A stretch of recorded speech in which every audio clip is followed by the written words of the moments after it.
Hello everyone, welcome to my channel. I am here to help you today.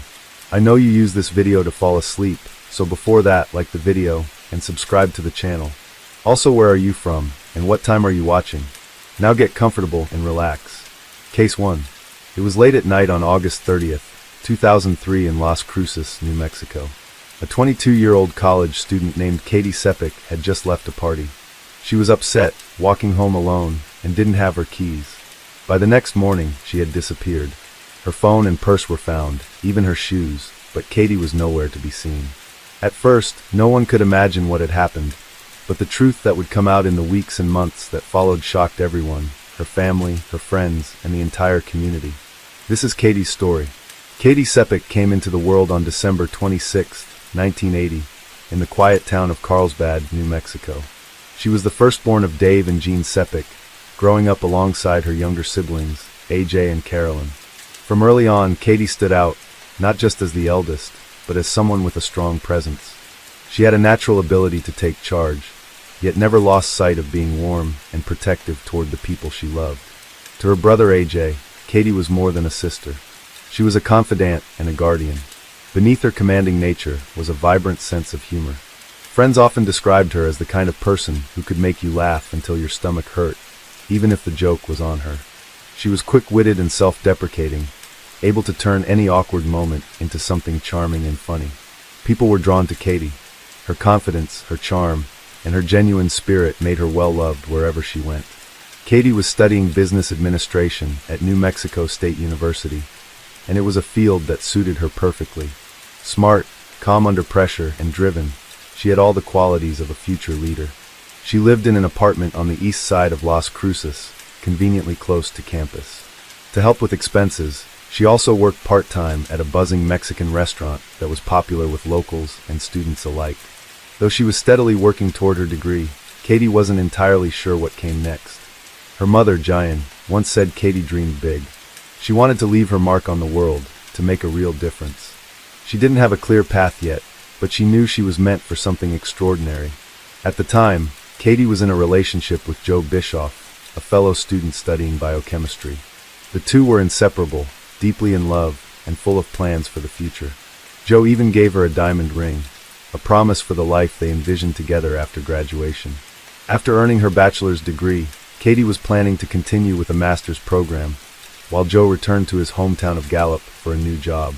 They weren't broken up, just taking different steps forward in their lives, still committed, still making time for each other whenever possible. But the future Katie had envisioned never came. On the night of August 30th, 2003, during Labor Day weekend, Katie, Joe, and her roommate Tracy attended a college party in a neighborhood not far from Katie's apartment. The plan was simple: enjoy the night and crash at the house afterward. But by morning, things had taken a terrifying turn. Tracy woke up to find Katie gone. Her purse, keys, and phone were all still at the house. Joe was there, but Katie had vanished. The two friends began calling everyone they could think of. When no one had seen her, they contacted Katie's parents, who were just as confused and concerned. By August 31st, Katie was officially reported missing. That same day, a horrifying discovery was made.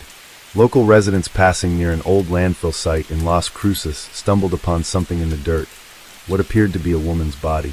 Police were called immediately. The scene was gruesome. The woman had clearly endured a violent assault. Her clothes had been removed, and she bore injuries that suggested she fought hard to defend herself. There were burns on the body, hinting that the attacker may have tried to set her on fire. Detectives also found fresh tire tracks nearby, suggesting that the body had been transported and left there after the crime took place elsewhere. Although her identity hadn't yet been confirmed, the recent missing persons report gave detectives a strong suspicion. Katie's father, Dave, was brought in to identify the body, and to his heartbreak, it was Katie. Investigators turned their attention to the people closest to her, starting with Joe and Tracy. Joe explained that they'd been at the party together, but at some point, Katie disappeared. He assumed she had simply gone home early. Only the next morning, when she didn't show up or respond, did he realize something was wrong. Meanwhile, another team of officers checked out Katie's apartment. What they found raised even more questions. Just below her bedroom window, a pair of women's shoes lay haphazardly discarded. They were Katie's. Looking up, detectives saw that the window screen had been removed and tossed aside. Nothing appeared to be broken, but it was clear someone had tried to get in or out. This led them to a possible scenario. Katie may have returned home from the party, realized she didn't have her keys, and decided to climb through her bedroom window to get inside. But whatever happened after that remains unclear. At first, it seemed like Katie Sapich had simply gone home from the party, exhausted and not wanting to walk back later to grab her things. That's what her friends assumed, anyway. But while they believed she was safe at home, investigators were piecing together a much darker possibility, one where Katie was attacked after returning to her apartment. But by whom? Was it a random predator, or did someone close to her have something to do with it? And most puzzling of all, why did Katie suddenly leave the party?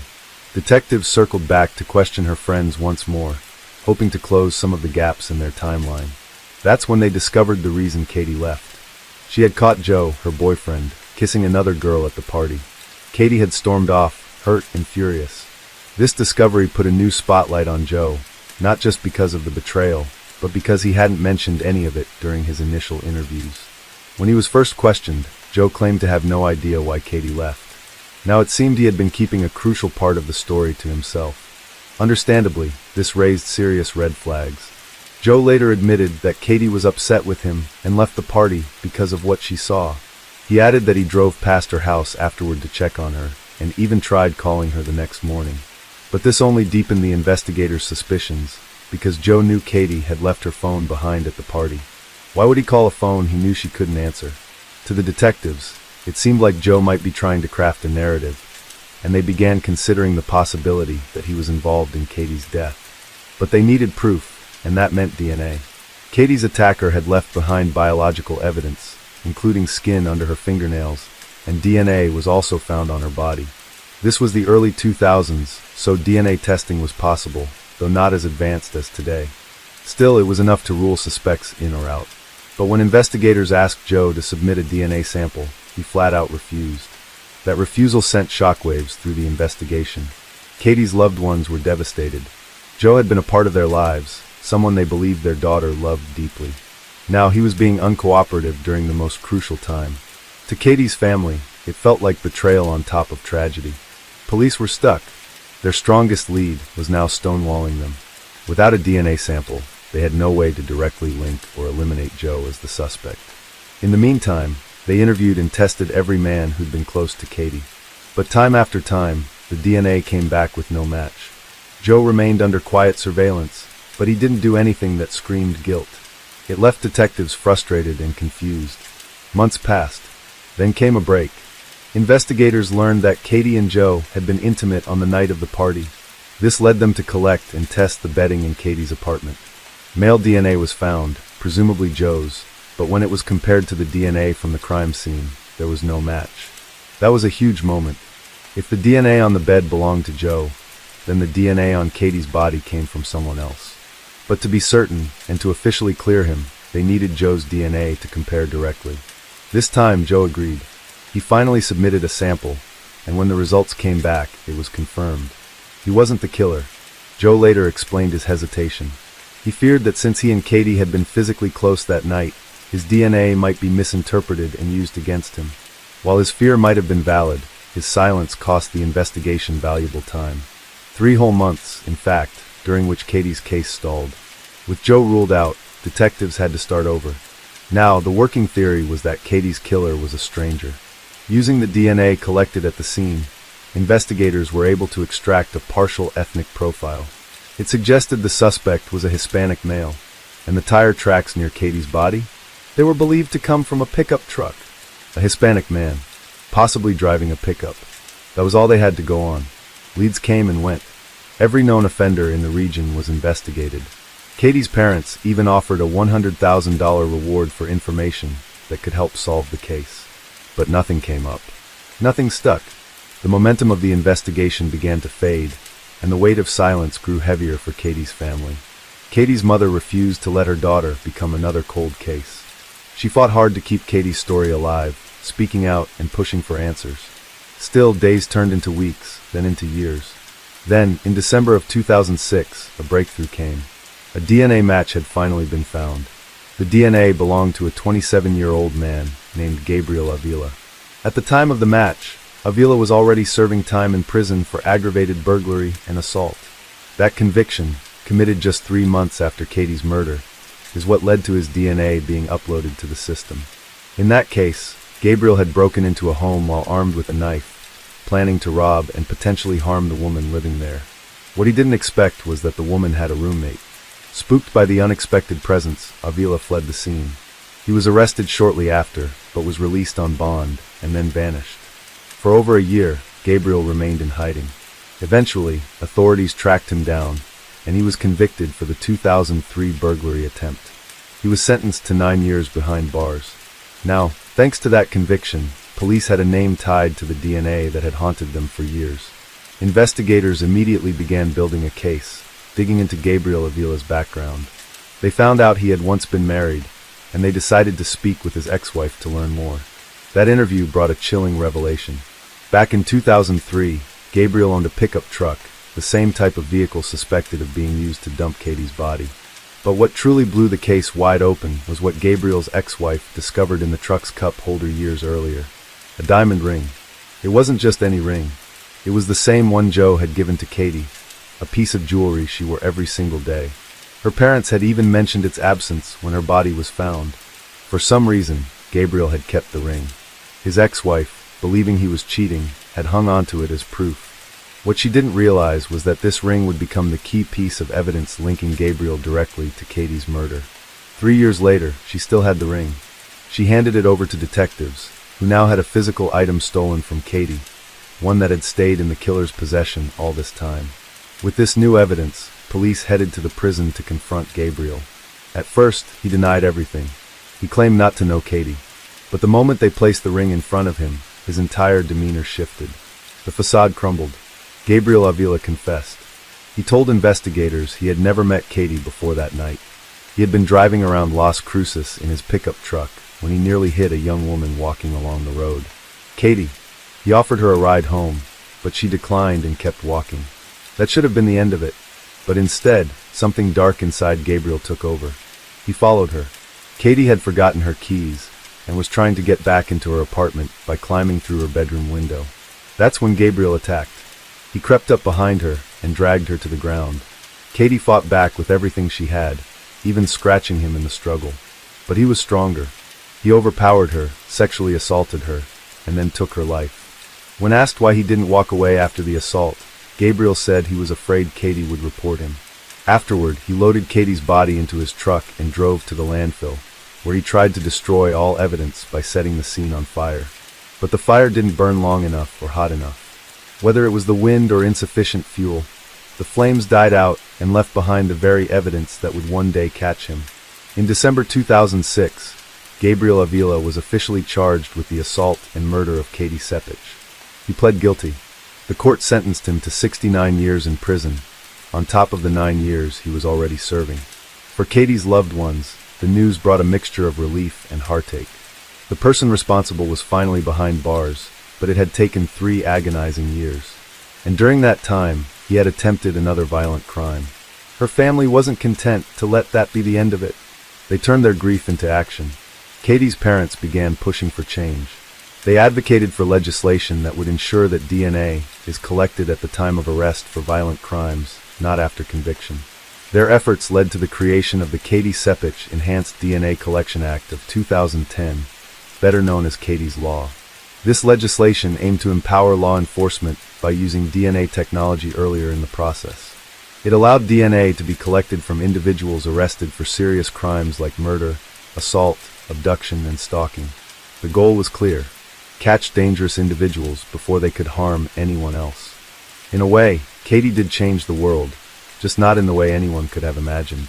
Her story inspired a national movement and helped bring about a powerful legal tool that continues to bring justice to families across the country. Katie's absence is felt deeply by those who loved her. Her smile, her spark, and her dreams live on in their hearts. And while no sentence could ever erase their pain, the Sepich family finds comfort in knowing that their daughter's legacy is protecting others and that she will never be forgotten. Katie had her entire life ahead of her, one filled with potential, ambition, and love. But in a single moment, a complete stranger took that all away. What remains is a story that is both heartbreaking and inspiring. A story of unimaginable loss, relentless pursuit of justice, and a family that refused to let their daughter's light be extinguished. Case 2. It was a normal Saturday morning in Bethesda, Maryland, when the manager of a Lululemon store showed up to open for the day. But the moment she walked inside, she knew something was wrong. The store was a mess, clothes everywhere, mannequins knocked over, and the floor had blood on it. As she stood there in shock, she heard something, a soft moan coming from the back. What she found next would leave everyone speechless. 2 employees had been inside the store the night before. Now one of them was dead, and the other was tied up and hurt. At first, it seemed like a terrible robbery gone wrong.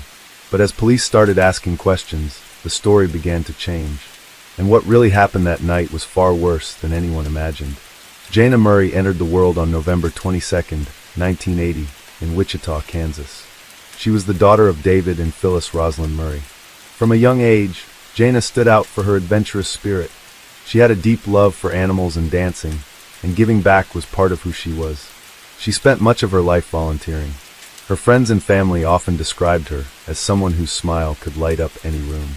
Jana also had an undeniable passion for travel. Her goal was to set foot on every continent, and she managed to visit all of them except Antarctica. For her 30th birthday, she marked the occasion by filming herself bungee jumping, perfectly capturing her thrill-seeking nature. Academically, Jana was a star. Her hard work earned her a scholarship that took her to Madrid, where she spent 2 years studying at St. Louis University. She later completed her Bachelor of Science degree at George Washington University in Washington, D.C. But Jana didn't stop there.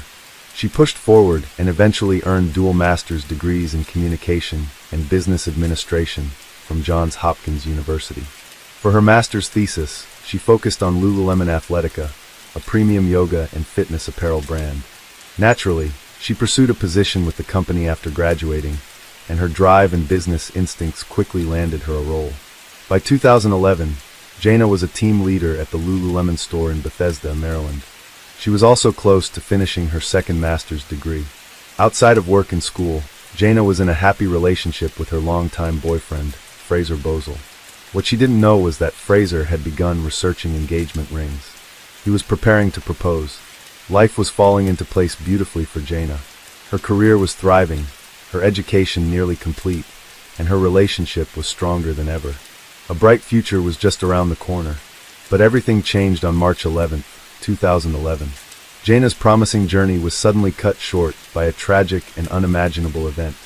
The next morning, on March 12th, Rachel, the manager of the Lululemon store, arrived at the Bethesda location shortly before 8 a.m. to open up.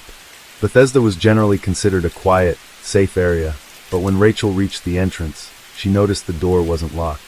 That was her first sign something was off. As she stepped inside, it was immediately clear that something terrible had happened.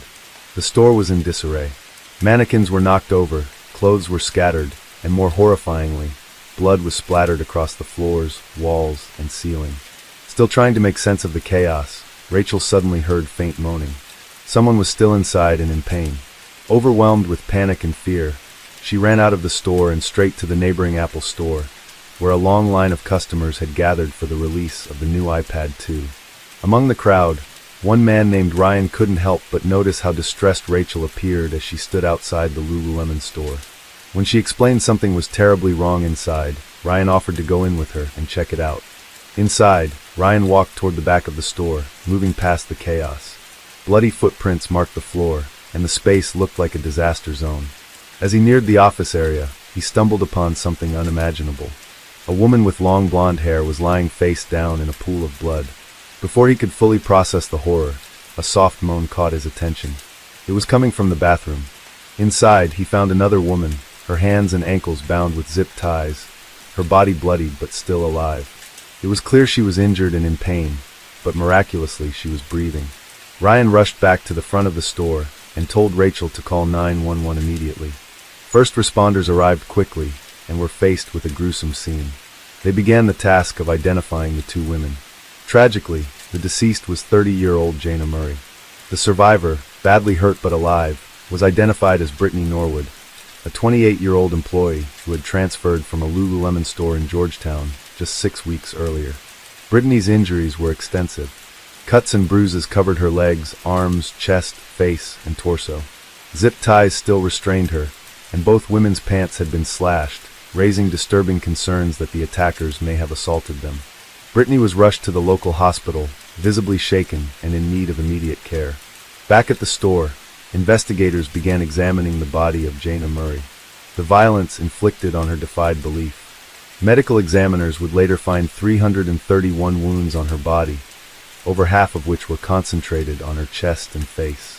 She had been attacked with at least 6 different tools found scattered throughout the store, most of them likely taken from a store toolbox, items including a hammer, a box cutter, a wrench, and a knife. Around her neck was a ligature, though it wasn't tight enough to suggest strangulation. Still, it was an odd and unsettling detail. Jana's body was transported for an autopsy, while her devastated parents and boyfriend were notified of her death. The autopsy revealed heartbreaking truths. Jana had fought with everything she had. Her body bore over 100 defensive wounds. Ultimately, the fatal blow had struck the back of her neck. There was evidence that she had tried to escape. The blood trail led toward the store's emergency exit. There was even blood on the door handle, along with a key still in the lock, Jana's key. The attack had lasted for roughly 20 minutes. The idea that Jana had endured such agony for so long was almost too much to bear. Detectives urgently needed answers, but they were met with challenges. The Lululemon store had no external security cameras, which meant they had no footage showing who might have entered or exited the store that night. That lack of surveillance was seen as a serious oversight. Investigators turned to the Apple Store's security footage across the street and discovered video from the night before that showed 2 men dressed in dark clothing walking near the store around the time the attack occurred. However, the footage was taken from too far away to make any definitive identification. With no other leads, detectives turned to the only person who might know the truth, Brittany Norwood. Though Brittany was still clearly traumatized, flinching and recoiling from any physical touch, she eventually shared her account of what had happened. According to Brittany, on the evening of March 11, 2011, she and Jana were on the closing shift. Jana had driven to work while Brittany took public transit. After locking up the store, they went their separate ways.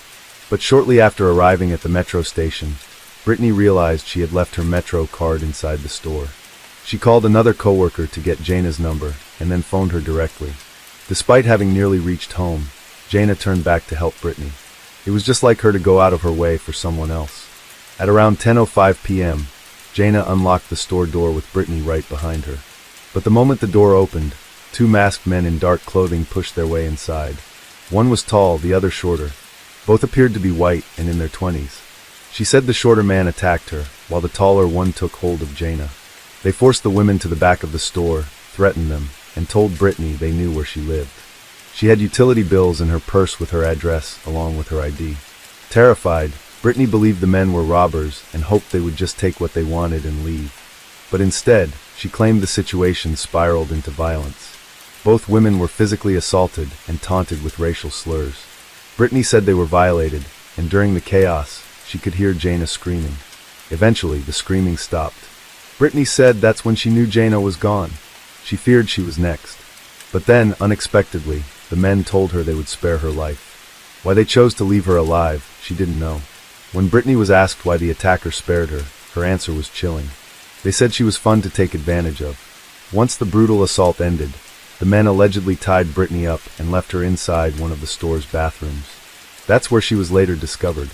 The interview was eventually cut short, so investigators could focus on gathering forensic evidence, hoping to find DNA that would lead them to the men responsible. Meanwhile, based on Brittany's account, authorities set up surveillance outside the Lululemon store. Not long after, they spotted 2 men dressed in black, matching Brittany's description, and stopped them for questioning. But this promising lead quickly unraveled. The men were waiters from a nearby restaurant, and they walked that same path every night after their shifts. The black clothing? Part of their work uniform. Digging into surveillance footage from previous nights, police confirmed that these 2 men regularly passed by the store at that same time, following the exact route. Both had rock-solid alibis for the night of the crime, and were cooperative with investigators. They willingly provided their DNA and shoe prints for comparison. Everything was sent for analysis, but it all came back clean. On March 16, 2011, 5 days after the incident, Brittany was brought in again for further questioning. When asked if she knew what kind of car Jana drove, she said she didn't. The interview wrapped up shortly after, but the next day a surprising twist. Brittany's siblings contacted the police and said she had something else to share. They explained that she was afraid to come forward on her own, fearful that the attackers might return and hurt her if she said too much. So, on March 18th, Brittany sat down with detectives for a third interview. This time, she admitted that she actually did know what Jana's car looked like because the attackers had made her move it. According to Brittany, the men forced her to drive Jana's car away from the store before they assaulted her. They told her she was being watched and threatened to kill her if she tried anything or didn't return right away. While moving the car, she noticed a police officer nearby, but didn't approach him, fearing for her life. Yet, despite this explanation, the police began to suspect that Brittany wasn't being fully honest. One major inconsistency involved her earlier claims that both she and Jana had been sexually assaulted. Their pants had been sliced, seemingly supporting that story. But 6 days into the investigation, forensic testing told a different tale. The results were shocking. There was no evidence of sexual assault.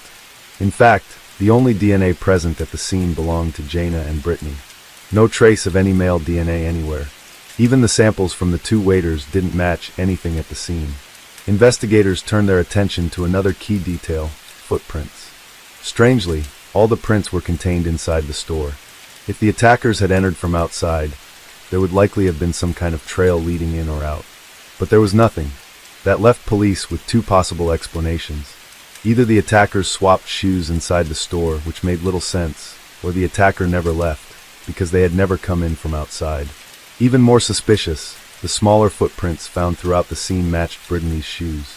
The larger set belonged to a size 14 shoe. At first, this seemed like a potential clue pointing to an unidentified male assailant.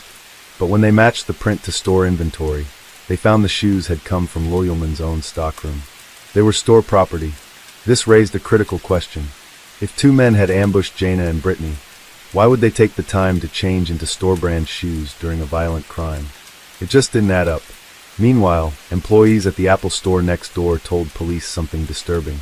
Around 10:30 p.m. on the night of the attack, they had heard a loud argument coming from Lululemon. Several staff members, including a security guard named Ricardo, said they distinctly heard two women fighting, one of them pleading, "Talk to me. Please don't do this. What's going on?" The voices were followed by crashing sounds, what sounded like a struggle, and something heavy being dragged across the floor. But no one heard a man's voice. At one point, someone was heard whispering, "God, please help me." Tragically, no one at the Apple store called the police. They dismissed the commotion as a workplace disagreement, some internal drama. Little did they know that Jana was fighting for her life just a few feet away. With all these discoveries piling up, detectives were growing more and more suspicious of Brittany. As investigators dug deeper into Brittany's background, one particular detail kept popping up, and it was more troubling than they could have imagined. Brittany Norwood had a secret, and it followed her long before she ever stepped foot into the Lululemon store. In college, Brittany had a reputation. Friends, roommates, and even teammates began to notice things disappearing: money, clothes, makeup. When it happened often enough, people started to talk, and eventually her kleptomaniac tendencies caught up with her. Reports were filed, and as a result, Brittany lost her scholarship and was expelled from school. By 2007, Brittany had relocated to Maryland and started working at a hotel. She quickly rose to a managerial role, but history repeated itself. When coworkers discovered that Brittany had been stealing from them, she was fired. Despite her rocky past, Brittany still had ambitions. She dreamed of becoming a personal trainer and eventually opening her own fitness center. Her job at Lululemon wasn't meant to be permanent. It was supposed to be a stepping stone toward a bigger goal. Jana Murray and Brittany weren't particularly close. They worked side by side, were friendly enough, but there wasn't much beyond that. Nothing suggested there was bad blood between them. So what triggered the horrifying events of March 11, 2011? That evening, before the store closed, employees went through the standard procedure, a mandatory bag check designed to prevent internal theft. Jana was tasked with inspecting Brittany's bag, and what she found raised a red flag. A pair of Lululemon leggings with the tag still attached sat inside. Jana didn't confront Brittany directly, but she contacted their manager and reported the incident. The manager told Jana she would handle it in the morning. Somehow Brittany found out. Later that night, after the store had closed and the employees had gone home, Brittany contacted Jana. She claimed she had left her Metro card at the store and needed help retrieving it. Jaina, being the kind and helpful person she was, agreed to return. What happened next is believed to have been a confrontation.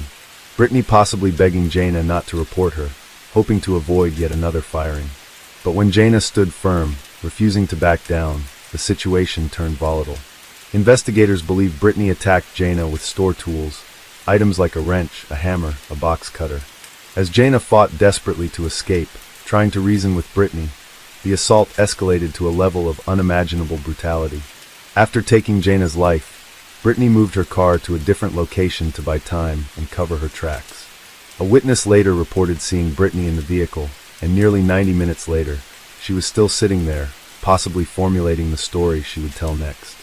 Brittany returned to the store, put on size 14 shoes found on site, and staged the scene to look like a robbery gone wrong. She trashed the space, took cash from the registers, and then inflicted minor injuries on herself before zip-tying her own wrists and ankles. She placed herself in the bathroom and waited until morning, when coworkers discovered the horrifying scene. All of it a chillingly calculated attempt to divert suspicion. Jaina lost her life over a pair of stolen leggings.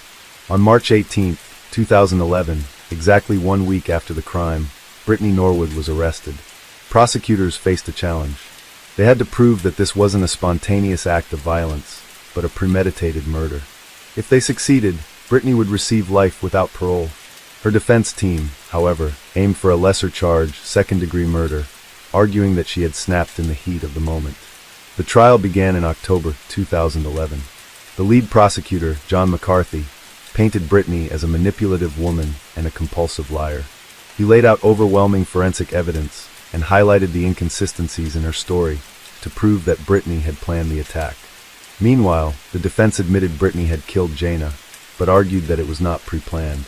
They said it was a tragic case of a young woman who panicked and lost control, but the details told a different story. Jaina didn't die quickly. She fought hard, left behind a trail of blood, tried to escape, and endured a 20-minute-long attack. She was conscious through most of it. That kind of prolonged violence made it clear this wasn't impulsive.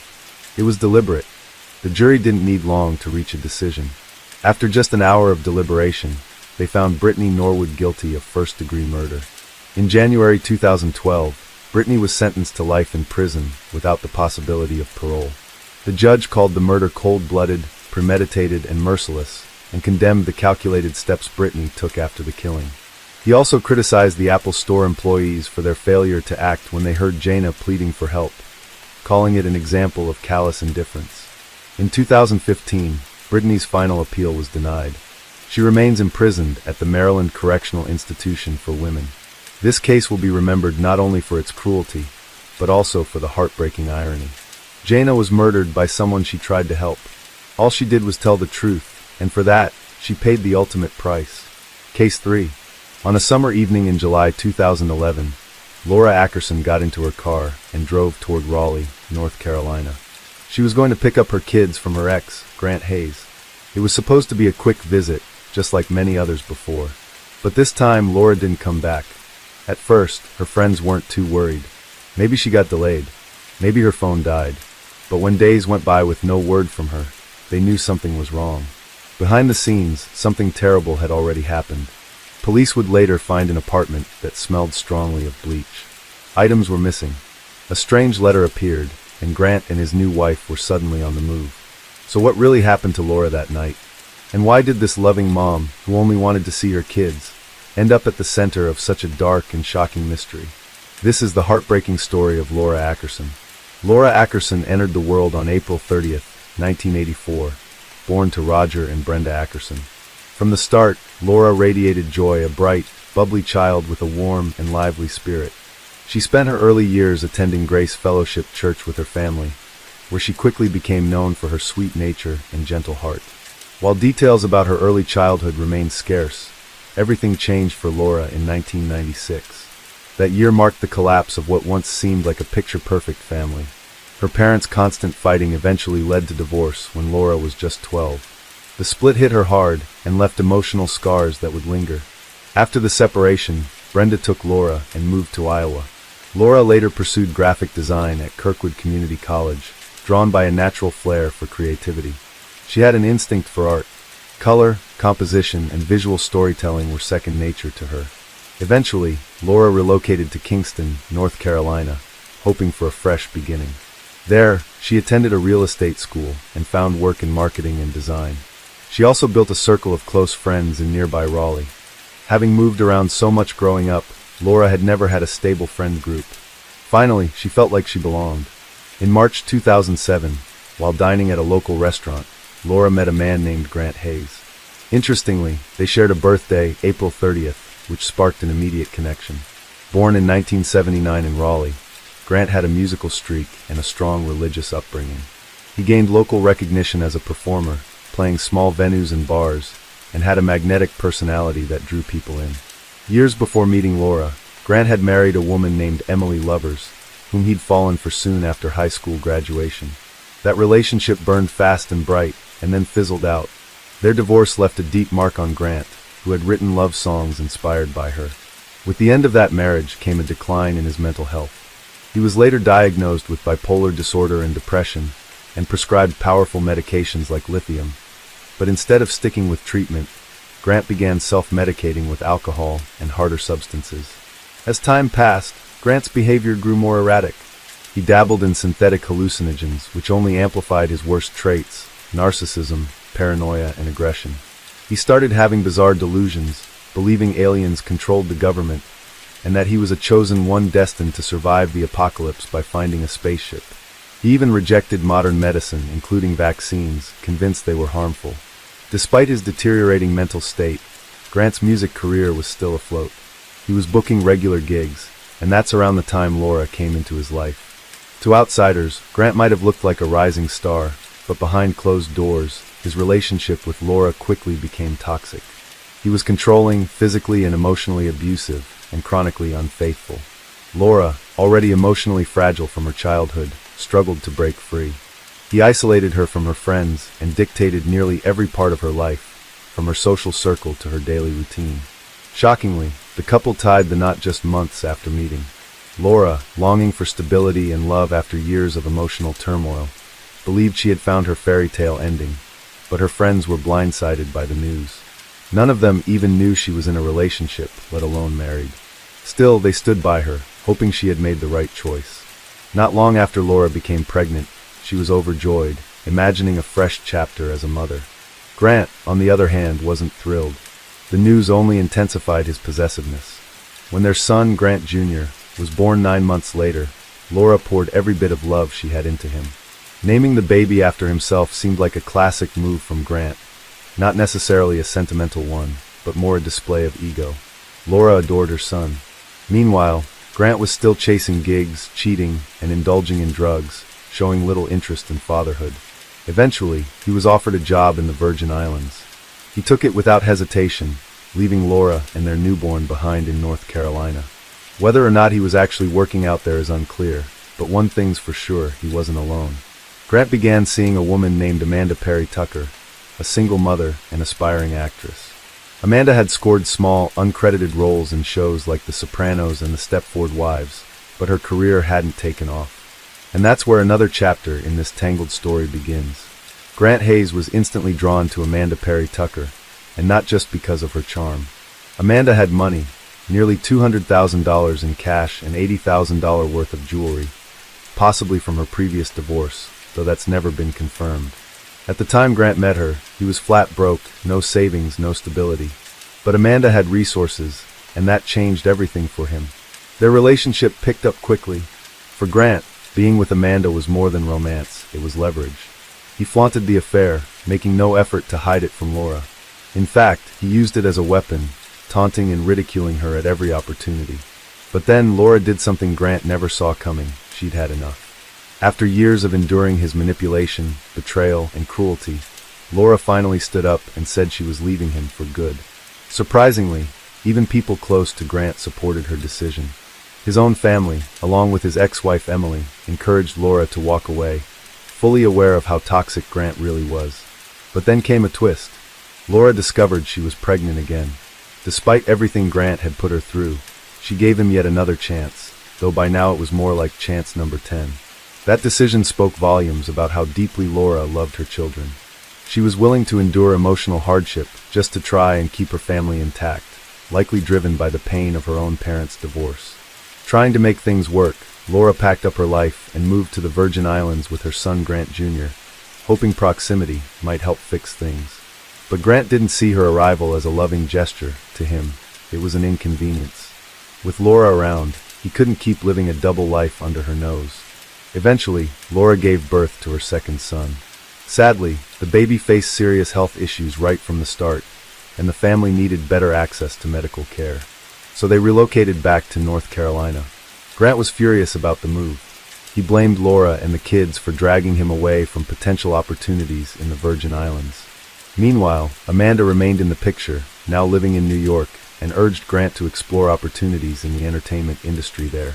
But Grant didn't go to New York for work. He went to be with Amanda, and he loved it. He was finally close to her, away from his responsibilities, and immersed in a city full of distractions. Eventually, he reached out to Laura with a surprising request. He asked if he could take Grant Jr. for a diaper modeling photo shoot, promising he'd bring him right back. Laura hesitated, but agreed. She wanted her kids to know their father, despite everything. What she didn't know was that Grant had a completely different plan. When he didn't return their son as promised, Laura turned to Facebook for clues. And what she found shattered her. Grant had secretly married Amanda in New York and was now living with her. Along with Grant Jr., Laura was devastated. But the nightmare wasn't over. When she called to confront him, Grant dropped another bombshell, one that would flip her world upside down. According to him, their marriage had never been legal in the first place. Desperate for answers, Laura checked the marriage certificate, and there it was. Grant's signature was missing. Their union had never been legally binding. Then came the most gut-wrenching part. Grant and Amanda had filed for emergency custody of Grant Jr. and won. Because there was no formal custody agreement, and because Laura had no job or stable housing at the time, the court sided with Grant. He showed up to the hearings alone and claimed Laura was unfit. The court ruled in his favor, without ever hearing her side of the story. She went back to court and presented strong evidence showing Grant's abusive behavior and unstable mental health. Her determination forced the court to order psychological evaluations for both parents. In the meantime, Laura was allowed to speak with her sons daily and see them on weekends. But even then, Grant and Amanda, now pregnant with his child, found ways to make those moments unbearable.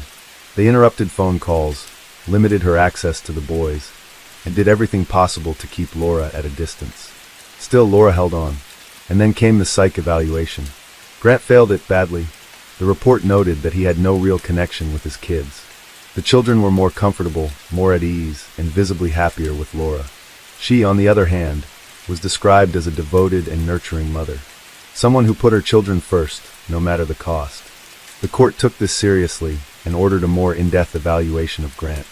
Around the same time, Amanda gave birth to a baby girl, Lillian, on June 9, 2011. Following an intense custody battle, the court ruled in favor of a rotating 3-2 schedule between Laura and Grant, alternating 3 days with one parent, then 2 with the other. But by this point, Grant was barely holding himself together, his temper was worsening, and it was clear something was boiling beneath the surface. Then came the moment everything fell apart. On July 13, 2011, Laura had plans to meet her close friend and business partner, Chavin, later that evening. But she never showed up, and she never called. At first, Chavin didn't panic. Laura had mentioned earlier she needed to stop by Grant's place to pick up her boys. Her last known communication was a text she sent to Grant, letting him know she was on her way. He never replied. Days passed with no word, no calls, no texts, nothing.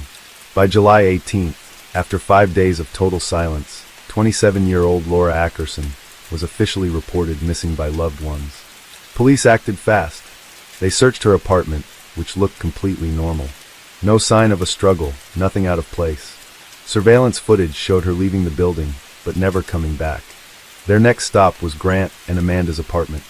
Officers arrived with a search warrant and immediately sensed something was off. The couple wasn't home, but what was inside the apartment raised every red flag imaginable. The scent of bleach hit them like a wall. The space had been scrubbed top to bottom, suspiciously spotless. A few things were conspicuously missing. A shower curtain, a vacuum cleaner, several rugs. Patches on the floor were discolored, clearly scrubbed with harsh chemicals. But what really rattled investigators were two pieces of paper they discovered. The first was a handwritten song draft titled "Man Killer." The lyrics painted a chilling picture of a woman being murdered, strangled to death. The second paper was a supposed agreement written and signed by Laura, stating she'd give up custody of her children to Grant for $25,000. Anyone who knew Laura would have immediately called foul. Her children were her everything. There was no price tag she'd ever put on being with them. This agreement screamed forgery. At that point, police knew time was critical. They needed to find Grant and Amanda fast. Security camera footage gave them a clearer timeline. After July 13th, Amanda was spotted with the kids at a local Chick-fil-A. Grant, meanwhile, was seen shopping in the early hours of July 14th at both Walmart and Target in Raleigh. But what he purchased was downright disturbing. Goggles, bleach, trash bags, tape, a reciprocating saw and blades, and a lint roller. That wasn't all. Later that day, Amanda called her daughter with a strange request to take care of the kids for most of the day. Then, on July 16th, Grant was caught making another unnerving purchase, large quantities of ice and coolers. Shortly afterward, he rented a U-Haul trailer. He, Amanda, and the two boys headed to Richmond, Texas, supposedly to visit Amanda's sister, Karen Berry. They arrived around July 19th, but Grant made yet another suspicious stop, this time at a local Home Depot. His shopping list? Heavy-duty gloves and 8 bottles of acid. Texas police, now collaborating with North Carolina authorities, paid a visit to Karen Berry. What she told them was alarming. On the night of July 19th, Grant and Amanda had asked to borrow a boat. They wanted to go out to Oyster Creek, a remote gator-filled canal with thick vegetation and murky water.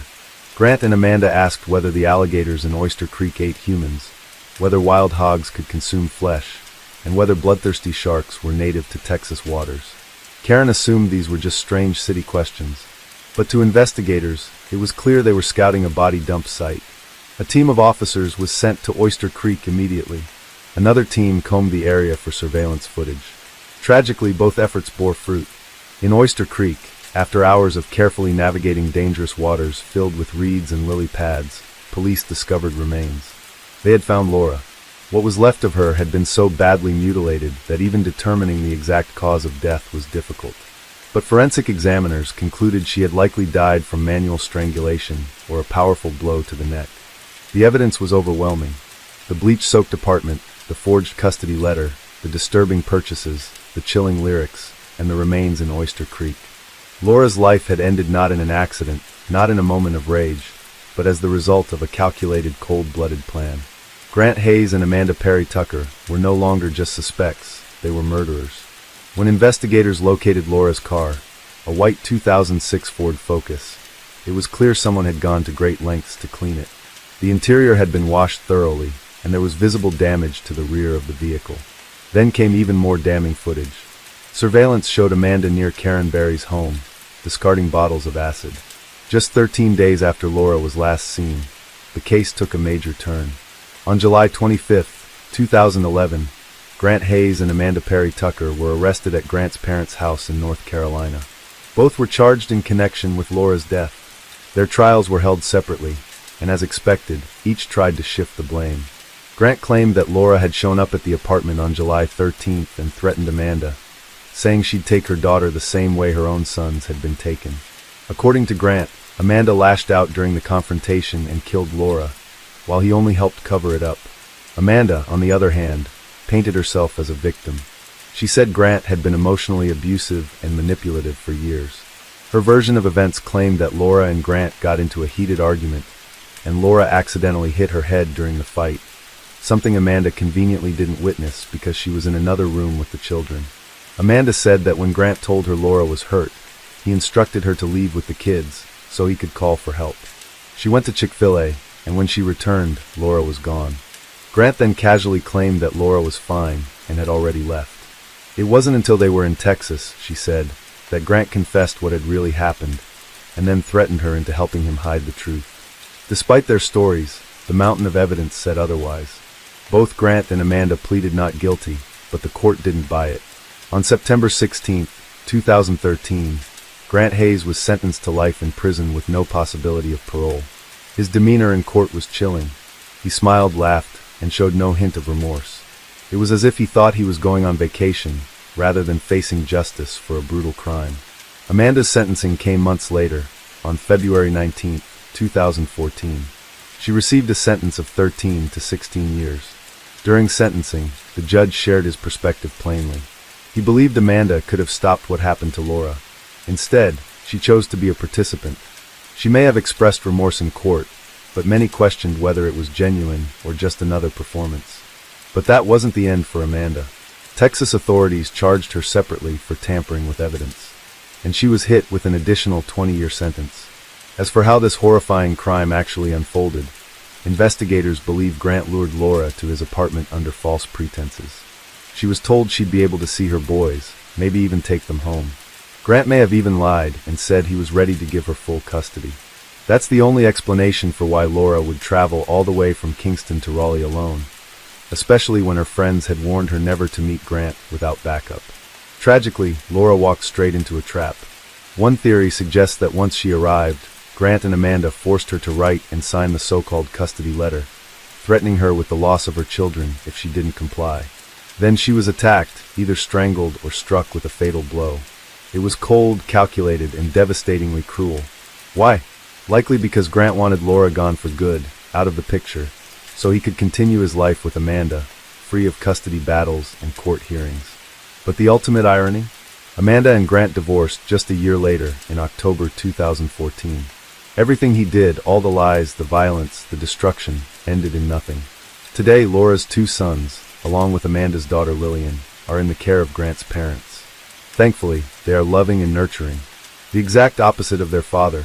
But it's heartbreaking to think of the childhood these boys lost, growing up without their mother because of their father's selfishness. Laura Ackerson was a vibrant, loving, creative woman, a devoted mother, a loyal friend, and a daughter who deserved so much more. Her death was the result of manipulation, control, and cruelty at its worst. And it's a powerful reminder of the importance of knowing your worth, setting boundaries, and walking away from those who mean you harm, no matter how much love you think you have to give. Laura didn't get the chance to start fresh, but maybe her story will help someone else realize. It's never too late to choose yourself. Case 4. It started off like a normal night. Patrick Sean Betts, an 11-year-old boy from Upland, California, was out with his mom and sister at their favorite pizza place. He was happy, laughing, and doing what most kids loved to do in the 80s, playing arcade games and eating pizza. At one point, Patrick asked his mom for some change and went off to play in the back arcade.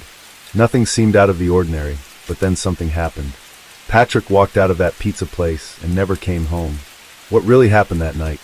Why did it take so long for anyone to start looking for him?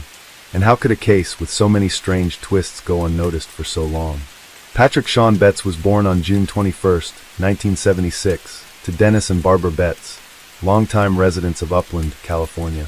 He grew up surrounded by sunshine, skateboards, and the kind of freedom that only kids in the 80s truly understood. Patrick went to Vista Elementary, and from an early age, it was clear that he had a big personality packed into a small frame. His mom, Barbara, described him as cheerful and easygoing, while his friends saw someone a little more layered, playful and street smart. A kid who didn't fall for nonsense but still had a sparkle in his eye. He was polite, helpful, and had a natural curiosity, often spending time at the local radio shack where he liked to hang out. His humor was sharp for his age, the kind that made people laugh and want to be around him. One of the closest people in Patrick's life was Kevin, his best friend who lived just across the street. Kevin had some health issues that kept him homebound, and not many kids made the effort to connect with him, but Patrick did, wholeheartedly. The two became inseparable, their friendship rooted in trust and genuine kindness. Like many kids of the time, Patrick loved video games, baseball, and skateboarding. His bond with Kevin deepened his love for baseball, especially since Kevin's dad coached the local Little League team. At night, Patrick couldn't sleep without his favorite blanket, a soft, comforting item that, for him, meant security and home. Then came January 20th, 1988, a day no one in the Betts family would ever forget. It started off as nothing out of the ordinary. Patrick, his mom Barbara, and his older sister Pamela were enjoying an evening at Pizza Chalet, a popular family spot in Upland with a built-in arcade.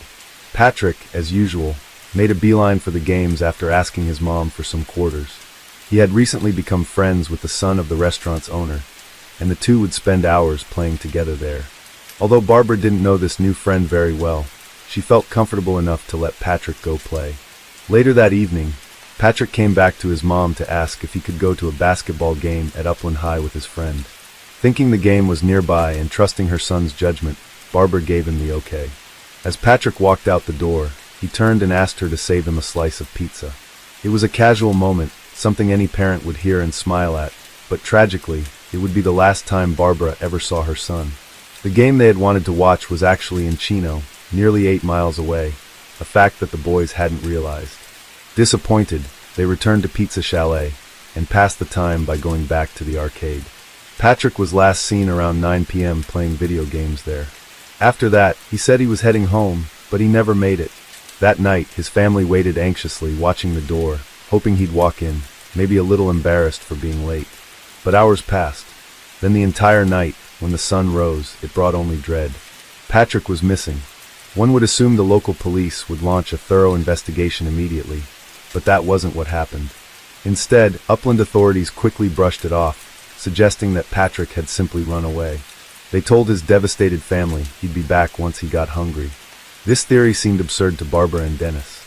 Yes, Patrick had been involved in a minor school altercation shortly before his disappearance, and there was a scheduled juvenile court date coming up, but he wasn't anxious about it. He hadn't expressed any desire to run, and nothing in his behavior indicated he planned to. In fact, his favorite blanket, his nighttime must-have, was still in his room. His clothes, his belongings, everything was untouched. If Patrick had truly run away, wouldn't he have taken something with him? But investigators stuck to their runaway theory. No Amber Alerts, no immediate search, no sense of urgency. To make matters worse, Upland wasn't exactly the safest town. With a population of just over 78,000, the city had a crime rate a few percentage points higher than the national average. Statistically, 5 serious crimes happen there every day, enough to raise red flags, especially when a child vanished. Determined not to let their son become just another missing poster on a wall, the family launched their own search, going door to door through Upland with flyers and questions, for anyone who might have seen something, anything. Their first stop, of course, was Pizza Chalet, the last place Patrick had been seen. They asked around, desperate for a lead, and finally caught a possible break. A woman who worked at a nearby beauty supply store mentioned seeing Patrick walk in with an older teenage boy. At first, it seemed like a glimmer of hope, but the woman's memory was hazy. The details kept slipping. First she was sure, then unsure, and at one point she couldn't even recall if Patrick had been alone or not. The Betts family suspected the boy might have been the son of the pizzeria owner, but since the witness couldn't describe the teen clearly, there was no way to confirm it. Just like that, the lead fizzled out and they were back to square one. The emotional toll was unbearable. The family was growing more frantic by the day, and their pleas to the police became more desperate. They insisted again and again that Patrick had not run away. Finally, after nearly 4 months of pushing, the authorities agreed to fully investigate. But by then, for precious months had already passed.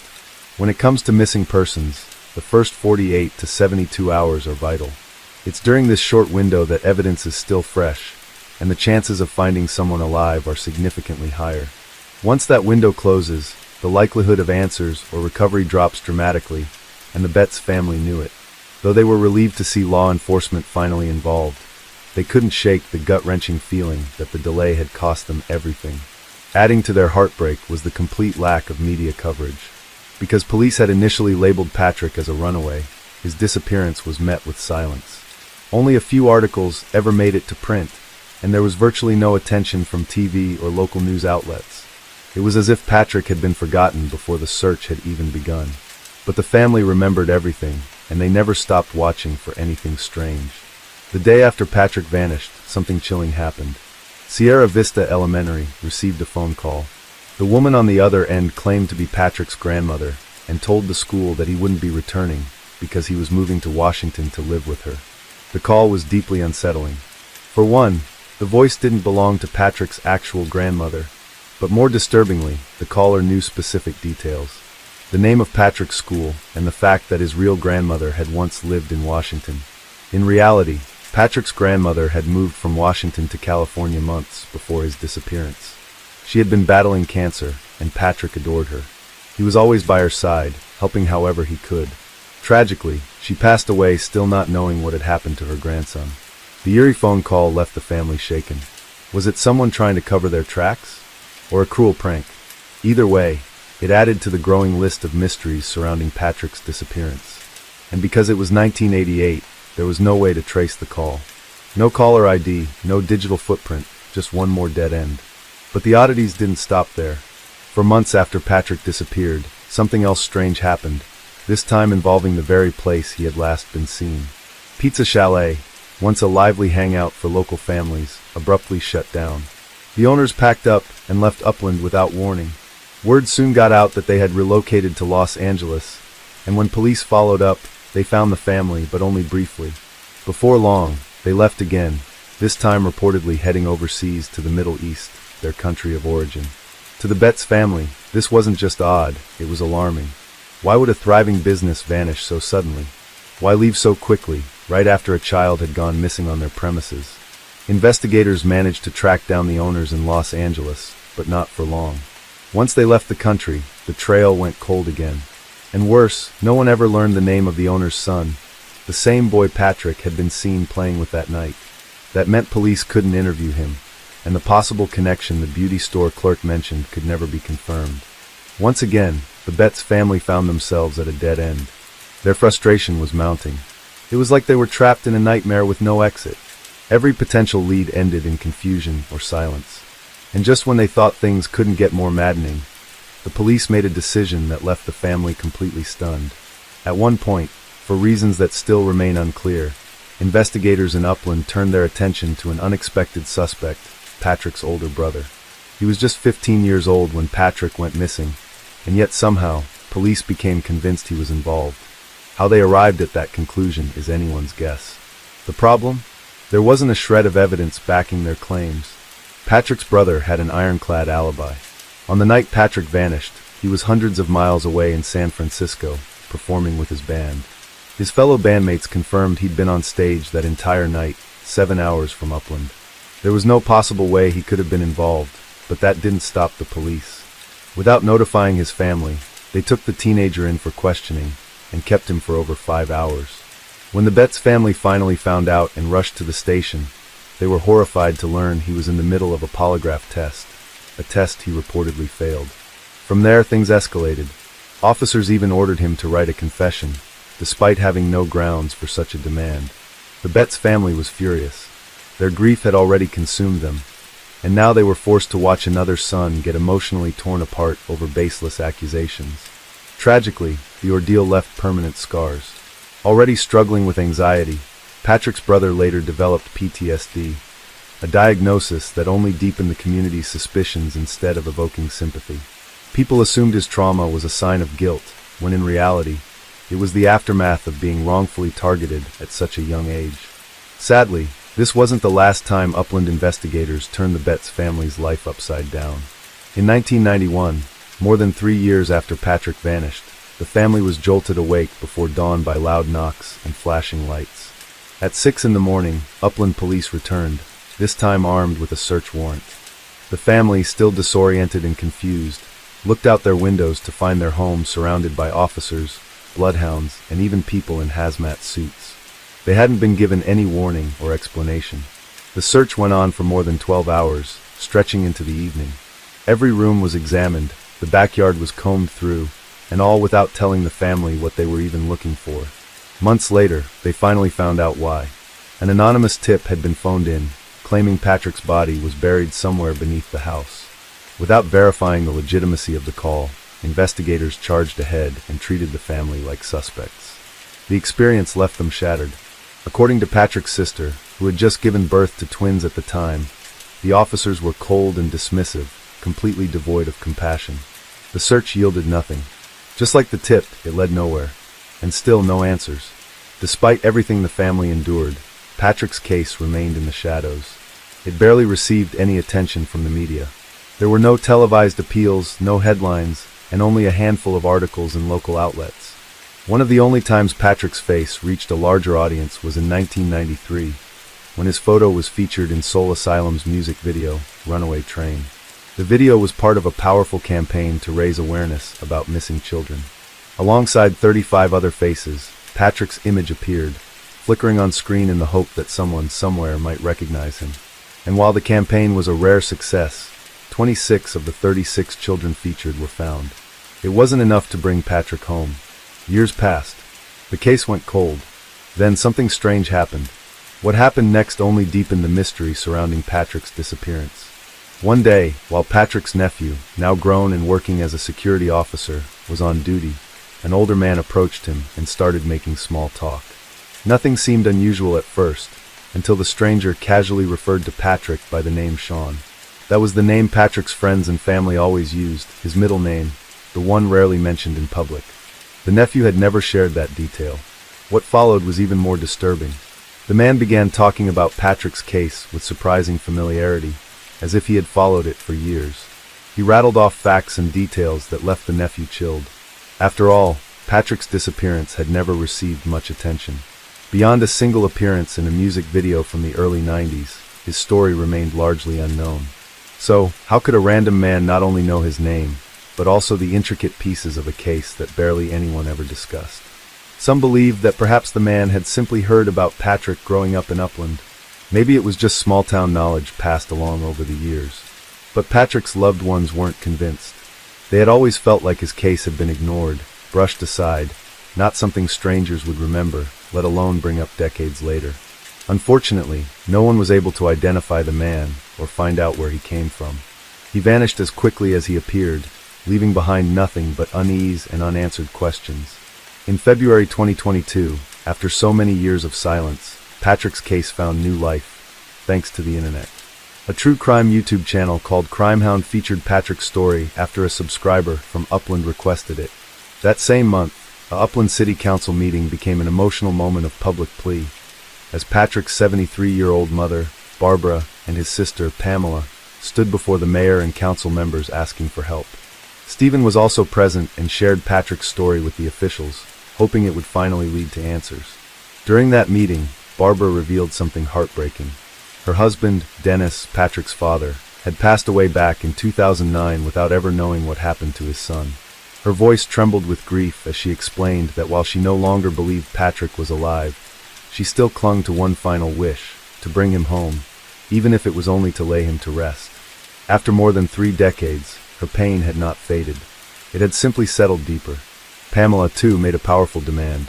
She urged law enforcement to use modern investigative tools, DNA profiling, forensic databases, anything available now that hadn't existed back then.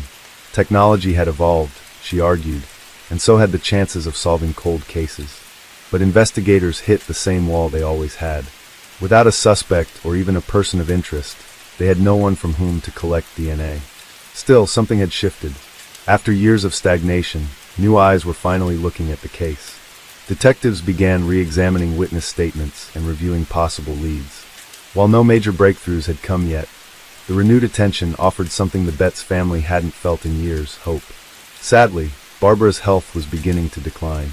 Pamela expressed that they were now racing against time, not just to solve the mystery, but to give her mother the closure she had waited far too long for. Patrick would be 48 years old today.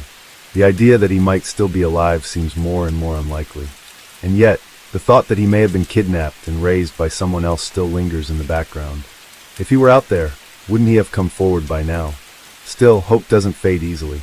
Even if Patrick is no longer alive, the Betts family simply wants the truth. They want to know what happened. They want justice. They want peace. America, don't miss out.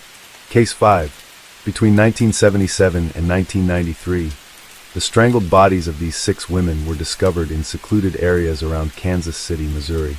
But before you start thinking this is about Henry Wallace, the Charlotte Strangler, or Anthony Sowell, the Cleveland Strangler, which we've already covered, this is a completely different case. It remained a mystery for decades, until DNA advancements finally exposed the truth. And unlike the others, this killer managed to escape justice for decades, only to keep insisting he's innocent even after being directly linked to his victims. In fact, here's what he had to say. Because you believe you're an innocent man. No, I don't believe it. I know I am. Okay. And here's what his peers have to say about him. He was always eager to help or happy to help, and he never complained. He just did his job and did it with a smile. We've heard it time and time again.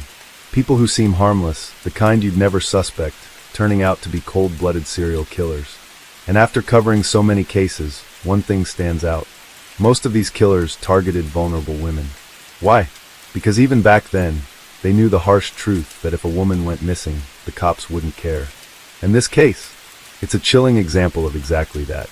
It all started with Stacey L. Swafford, a 17-year-old girl who had run away from home and was trying to survive on the streets of Kansas City. Her body was found on April 17, 1977, face down in a vacant lot. An autopsy confirmed she had been strangled. Her mother, Georgine Swafford, never recovered from the loss and eventually passed away from alcohol poisoning, holding on to the belief that she would see her daughter again in heaven.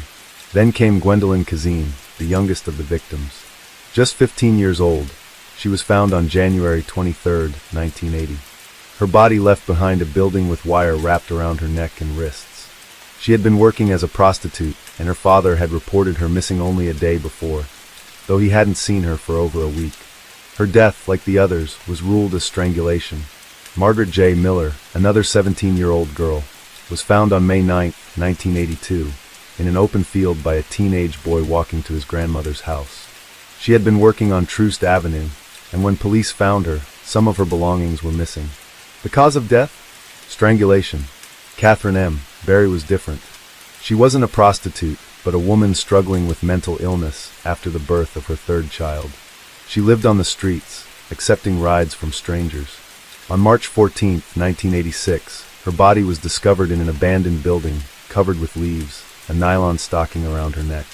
She too had been strangled. Naomi Kelly was a 23-year-old single mother trying to turn her life around. She had been studying business and raising 2 children, but on August 16, 1986, she was found in a rundown park, a towel tied around her neck and face. Her autopsy confirmed strangulation. Debbie Blevins, 32, was found naked except for pink socks on November 27, 1986. Her body had been dumped in front of a church after she had fallen into drug addiction. She left behind a 9-year-old daughter. The cause of death? Strangulation. And Barnes was 36 when her body was discovered near downtown Kansas City on April 17, 1987, exactly 10 years after Stacey L. Swafford was found. She had worked as a housekeeper and exotic dancer, but also engaged in prostitution. Like the others, she had been strangled. Kelly A. Ford was only 20 when she was found in Roanoke Park on June 9, 1987. She had moved to Kansas City after high school, hoping for a better life, but she too was strangled and left behind. Angela M. Mayhew, 19, was discovered face down on the side of the road on September 12, 1987. She had been strangled, and police later found hairs on her sweater that connected her death to the others. Shalia Ingold, 36, was found inside a van outside an auto repair shop on November 3, 1987. Her rings were missing, and her cause of death was, once again, strangulation. Carmeline R. Hibbs, 30, was found in a parking lot on December 19, 1987. She had been strangled and left behind like so many others. Connie Luther, 29, was found lying on a snowdrift on January 11, 1993.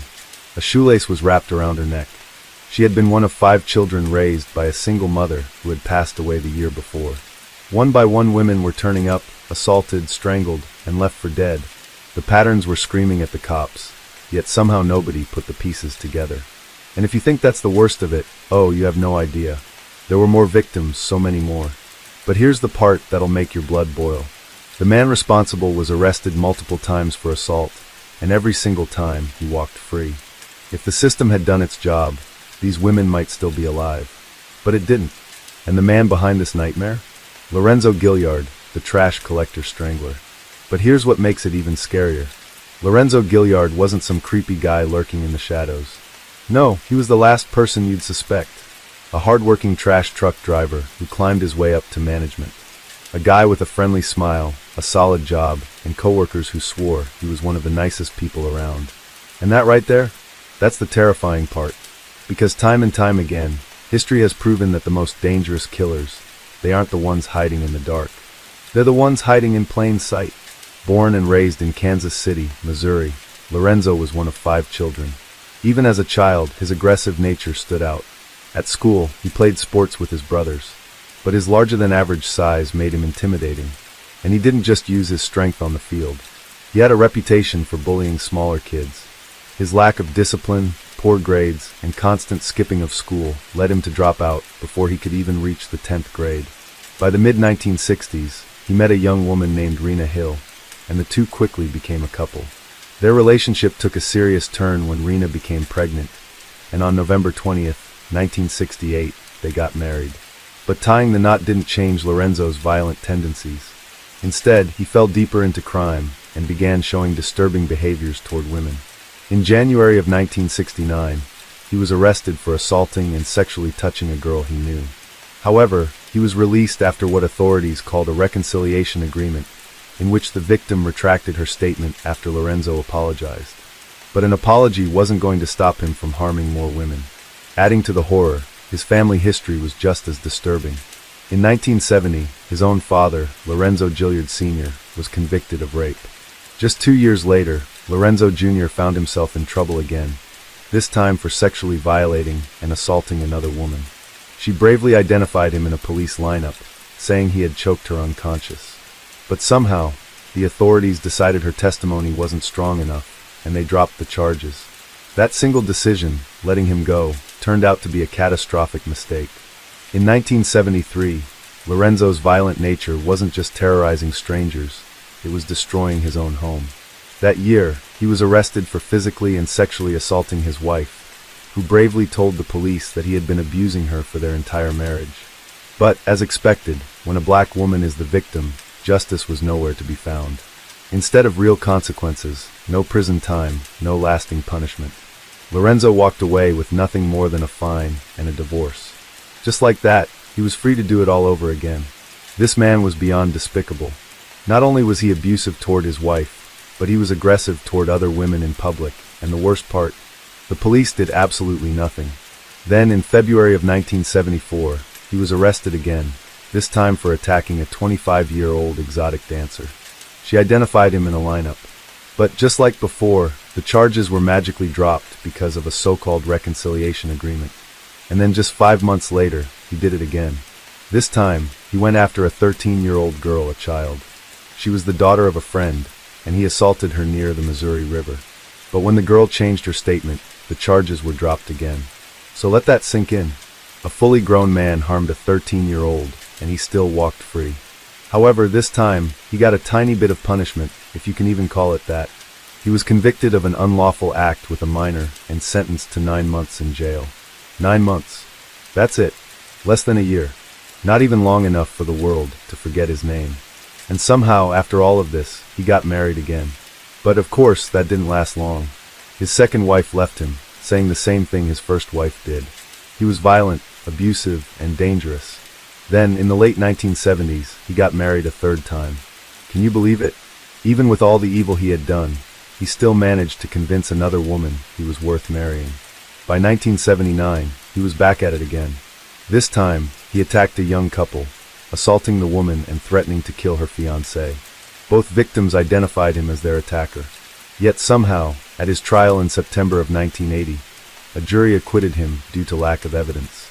A few months later, he was arrested for aggravated assault against his third wife. And guess what? Another joke of a punishment, a fine, and another divorce. That's it. He walked free yet again. Then came 1981, and things escalated to an entirely new level of horror. He attacked his ex-wife not once, but twice. The first time, he knocked out her front teeth. The second time, he stabbed her in the hand with an ice pick. Surely, this had to be the moment they finally locked him up, right? Wrong. He was charged with third-degree assault, but was let off with probation. Fast forward to 1991, and surprise, surprise, he was arrested yet again, this time for theft. But he paid $3,500 in bail and walked free. The following spring, he finally received 4 years in prison. Not for his past violent crimes, not for hurting women, not for assaulting a child, but for violating his probation. Imagine that. All the women he hurt, all the lives he destroyed, and what finally put him behind bars was violating probation. Not the blood on his hands, not the years of trauma he inflicted, just a probation violation. And here's another twist in this nightmare story. His sister Patricia Dixon was just as deadly. In 1983, She was convicted of murdering a client while working as a prostitute and was sentenced to 11 years in prison. Then came January 10, 1983. Lorenzo was released from prison, only to be thrown back in shortly after when he was arrested in Wyandotte County, Kansas, for making bomb threats. But just like every other time, his stay in jail didn't last long. By late 1985, he was back on the streets, free to continue his life as if nothing had happened. In January of 1986, he landed a job as a garbage man at Defenbaugh Disposal Service, where his father worked in the maintenance department. Just a regular guy with a regular job, living a regular life. At least, that's how it seemed. But the truth? Lorenzo's past was far from forgotten. On December 23, 1987, he was arrested and interrogated as a potential suspect in the murder of 36-year-old Sheila Ingold. The police took his blood sample, hoping it would tie him to the crime, but just like every other time, there wasn't enough evidence to keep him locked up. And so, he walked free once again. By 1991, he had married for a fourth time, somehow still managing to convince women that he was a decent man. Not only that, he was promoted to company supervisor, giving him control over multiple garbage disposal teams in parts of Kansas City. But karma has a way of creeping up, even on those who think they're untouchable.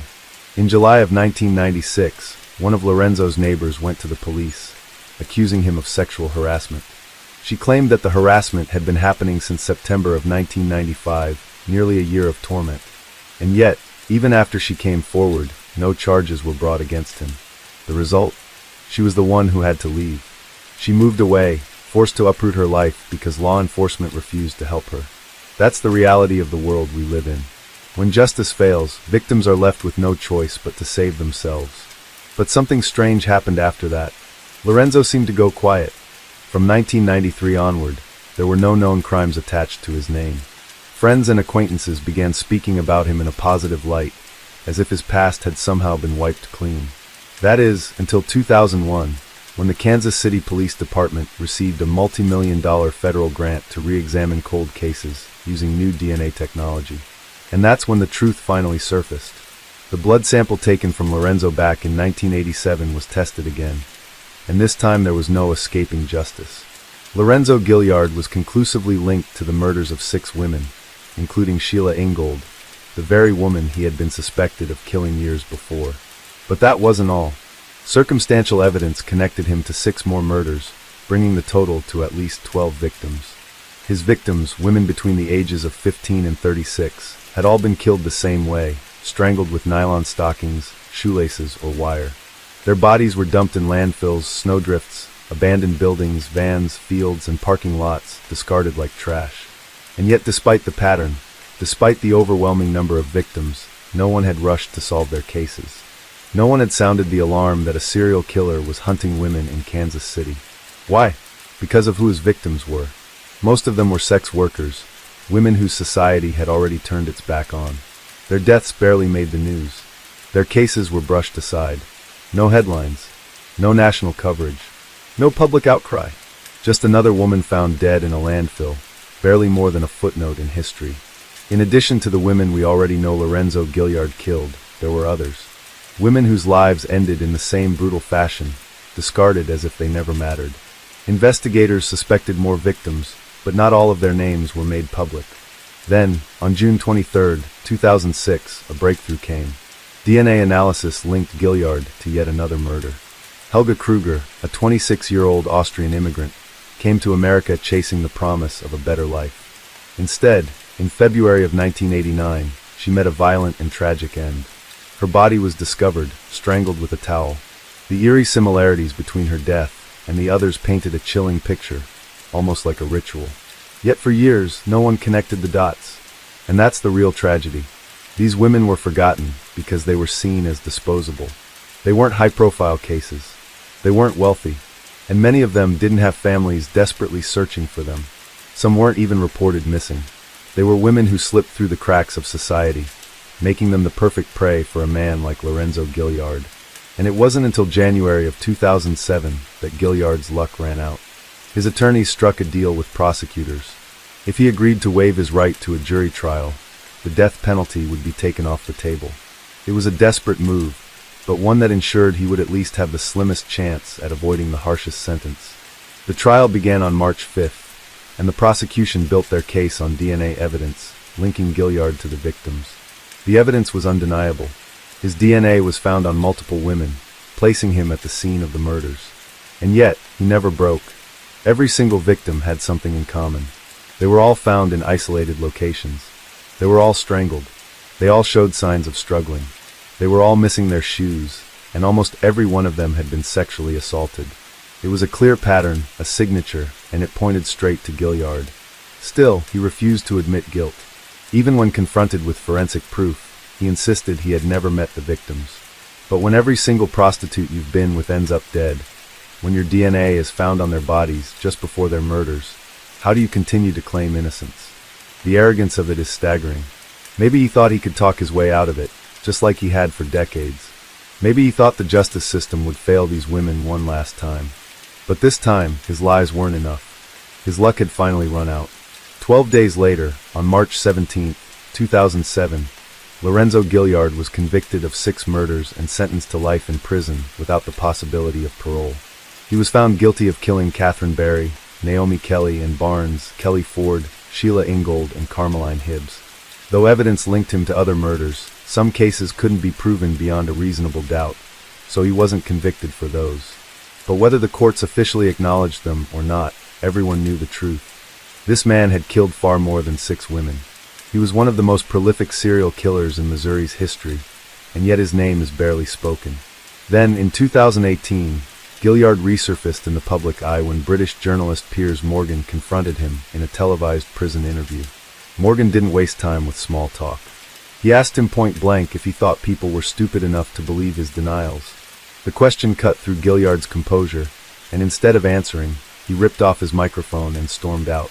Even now, in his 70s, serving multiple life sentences, he refuses to admit what he did. He still clings to the lies that allowed him to kill for so long. This case is a brutal reminder of how easily some victims are ignored. These women were abandoned in life and forgotten in death. And that's why it's important to remember them, to say their names, to refuse to let their stories fade into nothing. Because if we don't, then killers like Lorenzo Gilliard get exactly what they want: erased victims, unanswered questions, and the comfort of knowing that no one cared enough to fight for justice. Now, I want to hear your thoughts on this. Case 6. These 2 little boys were the perfect example of how sometimes the real danger isn't lurking outside. It's sitting right across the dinner table. On the night of November 26, 2001, a quiet evening in Cantonment, Florida erupted into chaos. A frantic 911 call sent firefighters racing to a home engulfed in flames. First responders rushed in, expecting to find a tragic accident, maybe even a desperate attempt at escape gone wrong. But as they made their way inside, what they discovered was far worse than a fire. Lying motionless on the living room floor was 40-year-old Terry King. His body was twisted unnaturally. His head bashed in with such force that his skull was shattered beyond recognition. The fire, now clearly an afterthought, had been set to cover up something much darker. Terry hadn't died in the flames. Instead, he had been murdered in cold blood. But as investigators processed the gruesome scene, they quickly realized something even more disturbing. Terry's 2 sons, 13-year-old Derek and 12-year-old Alex, were nowhere to be found. At first, the situation seemed like an unspeakable tragedy. A father dead, his children possibly kidnapped, or even worse, trapped inside the burning house. But the truth that unfolded over the next few hours was something no one could have expected. When authorities located Derek and Alex nearby, the boys didn't run. They didn't cry. They didn't even hesitate. Instead, they calmly confessed. They had taken a baseball bat, crept into their father's room while he slept, and repeatedly beat him until his skull caved in. And then, as if that wasn't horrifying enough, they set the house on fire in an attempt to erase their crime. At first, their reasoning seemed simple. They claimed their father was too strict, that his punishments were too harsh.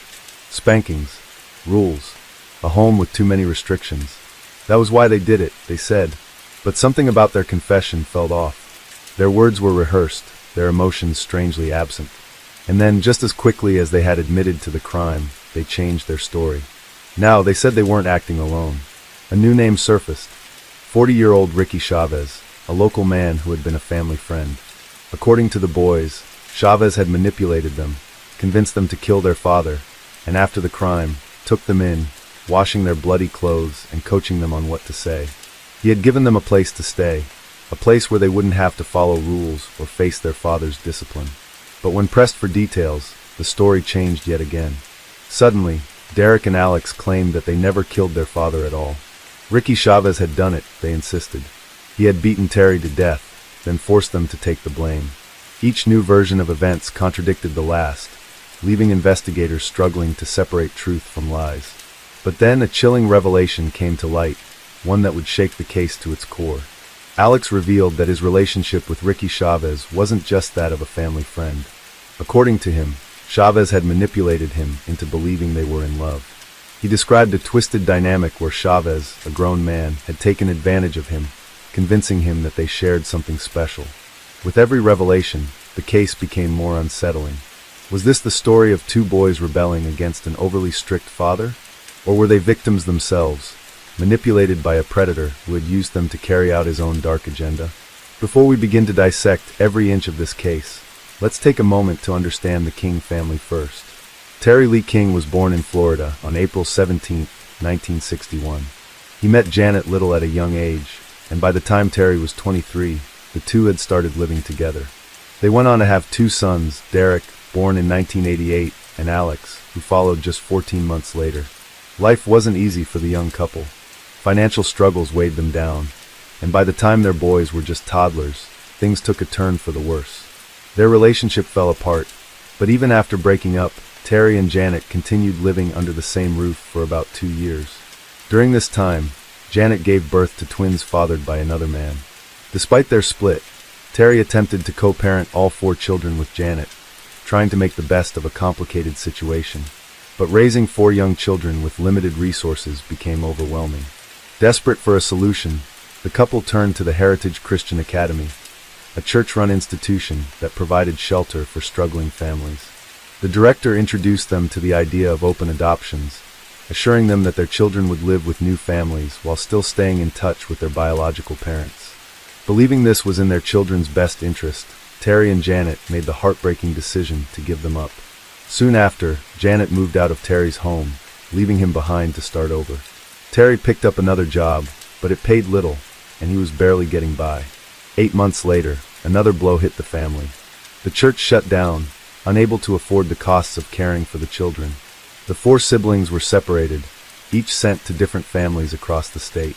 Derek and Alex, once inseparable, were now miles apart. Alex, in particular, struggled. No matter how much his new family tried, he couldn't adjust. He cried endlessly, mourning the loss of his father. His distress became so unbearable that his foster parents ultimately sent him back to Terry. The boy clung to his father like a lifeline, refusing to be apart from him again. While Terry worked, Alex would sit quietly in the lunchroom playing by himself, and at night, he made a makeshift bed by pushing 2 chairs together, anything just to be near his dad. Meanwhile, Derek took a different path. As he grew older, his rebellious streak intensified. By the year 2001, Janet received a call from his foster parents. They could no longer handle him. They were at their breaking point, and just like that, Derek was sent back to Terry, reuniting with his younger brother. Around the same time, Janet had moved to Lexington, Kentucky, after marrying another man, while Terry had finally reached some stability. He had bought a rental home with a large garden, creating what seemed like a fresh start for his boys. Derek and Alex were enrolled at Ransom Middle School, and at first, things seemed to be settling down. They were bright kids, performing above average in their classes. But just as life started to resemble some kind of normalcy, everything unraveled. On November 16th, the boys vanished. Terry reported them missing, frantic with worry. Days passed, and then he received a phone call from his own children. They told him to stop looking for them, but Terry refused to give up. Frustrated by what he believed was police inaction, he even went to the local news, pleading for help. Then, on November 24th, there was a breakthrough. Derek was found wandering near a wooded area in Pace. The next day, Alex resurfaced, returning home. Neighbors saw the 3 of them together, preparing to leave the house to visit a friend. It looked like things might return to normal. Later that night, they came back home. But within hours, their house was engulfed in flames. Firefighters rushed to the scene, but what they found inside was far more horrifying than the fire itself. Authorities quickly pieced together the gruesome truth. The attack had happened in the dead of night. Terry had been asleep in his recliner, completely unaware that his own children were lurking in the shadows. Derek, gripping an aluminum baseball bat, struck the first blow. Then another, and another. It was a ruthless, frenzied assault. The man who had fought so hard to keep his sons together was left unrecognizable. His skull had been shattered. As his lifeless body lay there, the boys set the house on fire, hoping the flames would erase the evidence. But fire doesn't destroy everything. Instead of seeking help, Derek and Alex fled. They didn't go to the police or a family member. They ran straight into the arms of Ricky Chavez, a man who had been lurking in the background of their lives for some time. Chavez wasn't just a family friend. He was a convicted felon with a troubling history. While Terry had been busy working hard as a single father, Chavez had been keeping a watchful eye on his boys, offering them an escape from their strict household. His home was their hideaway, a place where rules didn't apply. Investigators soon uncovered disturbing details. Chavez had more than just a casual friendship with the boys. He had introduced them to alcohol and marijuana, blurring the lines of authority. But the most unsettling revelation came from Alex himself. He confessed that he and Chavez weren't just friends. He claimed they were lovers. Chavez had manipulated him, convinced him they were in love. Authorities found letters, love notes written by Chavez to Alex, diary entries from the young boy professing his devotion to the 40-year-old man. It was clear this was grooming, and it raised a terrifying question. Had Chavez orchestrated the murder of Terry King?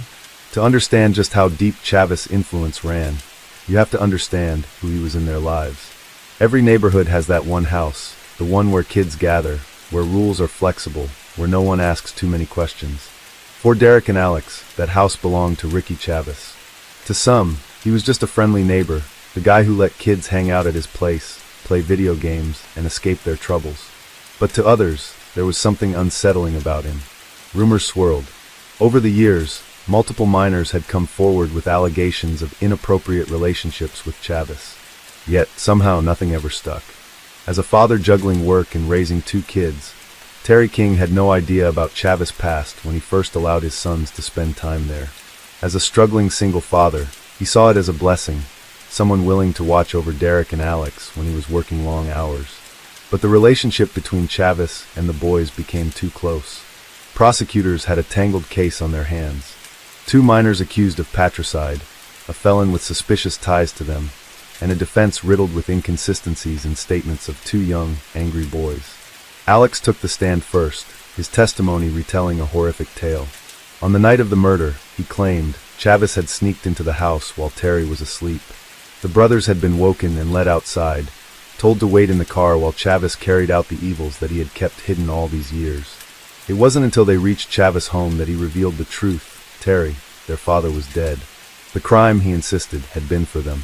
The alternative, he allegedly warned, was far worse.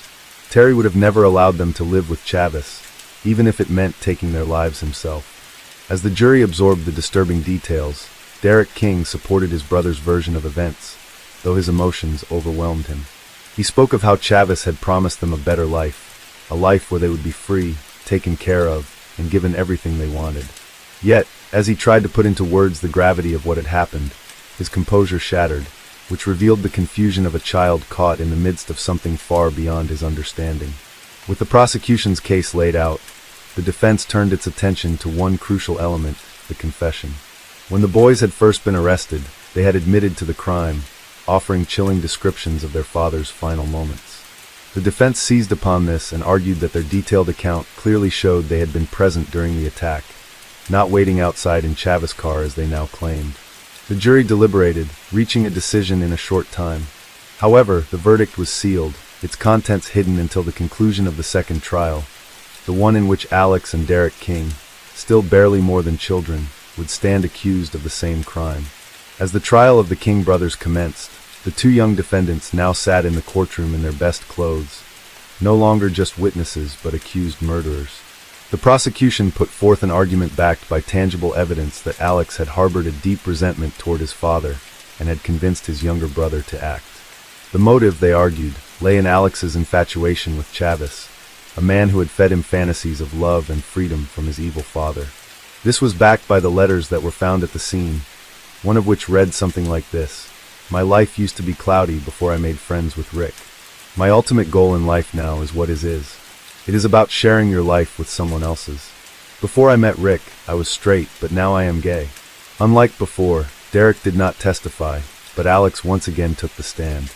The court listened as the prosecution introduced the deeply unsettling letters written by the boy, in which he described how Chavis had changed him, how he no longer saw himself as straight, how his ultimate goal in life was to be with the older man. These letters, the prosecution argued, showed the dangerous and strong influence Chavis had over Alex, an influence firm enough to push him toward murder. The defense, however, turned the focus back to Chavis. They painted him as a manipulative predator who had lured the boys into his grasp, exploiting their troubled home life and preying on their vulnerabilities. He had given them gifts, let them indulge in forbidden pleasures, and most importantly, convinced them that Terry King was the enemy. To Alex and Derek, he had been the savior they thought they needed, until they were left alone to take the fall. The jury weighed the conflicting narratives carefully. Were these two boys, still so childlike in their behavior, truly capable of such a heinous crime on their own? Or had they been merely pawns in a far darker game? The final answer came swiftly. In just 5 hours, the verdict was in. Alex and Derek King were found guilty. Their knowledge of the crime scene, their shifting testimonies, and their own confession ultimately convinced the jury that they had been present when their father was murdered. Case number 015612B. Verdict. We, the jury, find as follows as to count 1 of the indictment. Guilty of second-degree murder, a lesser-included offense, without a weapon. We, the jury, find as follows as to count 2 of the indictment. Guilty of arson as charged. So say we all this 6th day of September, 2002 for person Lynn Schwartz. State of Florida plaintiff versus Alex King defendant. Case number 015612B. Verdict. We, the jury, find as follows as to count 1 of the indictment. Guilty of second-degree murder, a lesser-included offense, without a weapon. Yet the court also seemed to acknowledge the complexities of the case. As most children their age prepared to return to school, Alex and Derek King prepared for a very different kind of future. A future inside the walls of Florida's juvenile detention centers. They had entered the world as victims, suspects, and pawns in a deadly game. And now they would pay for a crime whose true mastermind remained a mystery in the eyes of many. In an unconventional move, the prosecution tried both Chavis and the King brothers for the same crime. Chavis was acquitted despite the damning letters and his attempts to cover up the murder. The King brothers, however, were convicted of second-degree murder on September 6, 2002. But in yet another twist, the judge overturned their convictions, citing violations of due process. Rather than face another trial, the prosecution and defense reached a plea deal. Both Derek and Alex pleaded guilty to third-degree murder. Derek was sentenced to 8 years, Alex 7. But was justice truly served? Why did nobody consider the disturbing relationship of a minor with a convicted felon? Almost nobody would ask this question. Derek and Alex King entered prison as children and left as men. Long after the trials had ended and the headlines had begun to fade, the King brothers still had those who remained invested in their fate. Among them was journalist and writer Catherine Medico, whose interest in their case had shifted from professional to deeply personal. What had started as research for a book had transformed into an emotional bond, particularly with Alex. She had spent months exchanging letters with him, their conversations stretching over long phone calls. But it wasn't until late 2002 that she finally met him in prison. From the moment they were face to face, she felt an instant connection, as though he were a child in desperate need of care. Catherine was not alone in this sentiment. In different corners of the country, strangers had been drawn to the case, outraged by the way 2 children had been thrust into the adult legal system. Their frustration turned into action, culminating in the formation of the King Brothers Trust in 2003. Lisa Drew Alton spearheaded the initiative, determined to provide support for the boys once they were released. It was, she believed, a gesture of faith, an assurance that despite their past, they would not have to navigate their future alone. Among those who became involved was Dan Daly, a widower and freelance writer from Texas. Through online discussions about the case, he had connected with Lisa, who suggested he send Derek books in prison. A simple act of kindness turned into something much more when he received a heartfelt thank you letter from the boy. That letter marked the beginning of an unexpected friendship. Over time, they corresponded frequently, and Daly made the long drive to Florida several times to visit Derek behind bars. He was struck by the boy's openness, the way he spoke about his guilt without hesitation. For Daly, the relationship was not about the notoriety of the case, but about helping a young life find direction after a tragic past. As Alex and Derek spent their formative years behind bars, these unlikely supporters waited for them on the outside. But there remained a looming question. Were the boys worth saving? Would they emerge from prison rehabilitated? Or would they become hard-hearted criminals like so many before them? When Alex King finally walked free, he did not dwell on the past. At 19, nearly a year and a half out of prison, he presented himself as someone who had left the darkness behind. He had built a new life, one he never imagined possible, with a family that embraced him as one of their own. Prison had changed him, though for years he had felt emotionally numb, disconnected from reality. The full weight of his circumstances had not sunk in until he made a reckless mistake, one that nearly cost him his freedom all over again. In April 2005, with 3 years remaining on his sentence, Alex and another inmate attempted an escape. Their plan had been amateurish at best, stuffing their beds to make it appear as though they were still sleeping, then slipping into a classroom where they attempted to climb through the ceiling. The plan failed, and they found themselves right back where they started, caught before they even had a chance to make it beyond the walls of the facility. The consequences were severe. Arrested and booked on new charges, Alex faced the terrifying possibility of an additional 15 years behind bars. It was then that Catherine Medico rushed to see him, shaken by the news. When she expressed her worry, his response was dismissive. She wasn't his mother, he told her, but she refused to accept that. In her eyes, Alex was as much her child as her own biological children. Something in that moment shifted. The next time she received a letter from him, it was addressed simply, "Dear Mother." From that day forward, he never called her anything else. Derek was released at the age of 20 in 2009, after serving 7 years. Alex was freed a year earlier, in 2008, at the age of 18. But freedom didn't guarantee a new beginning. Alex King's life had been anything but ordinary. From a troubled childhood to a high-profile murder trial, his past had always loomed over him like a shadow he could never escape.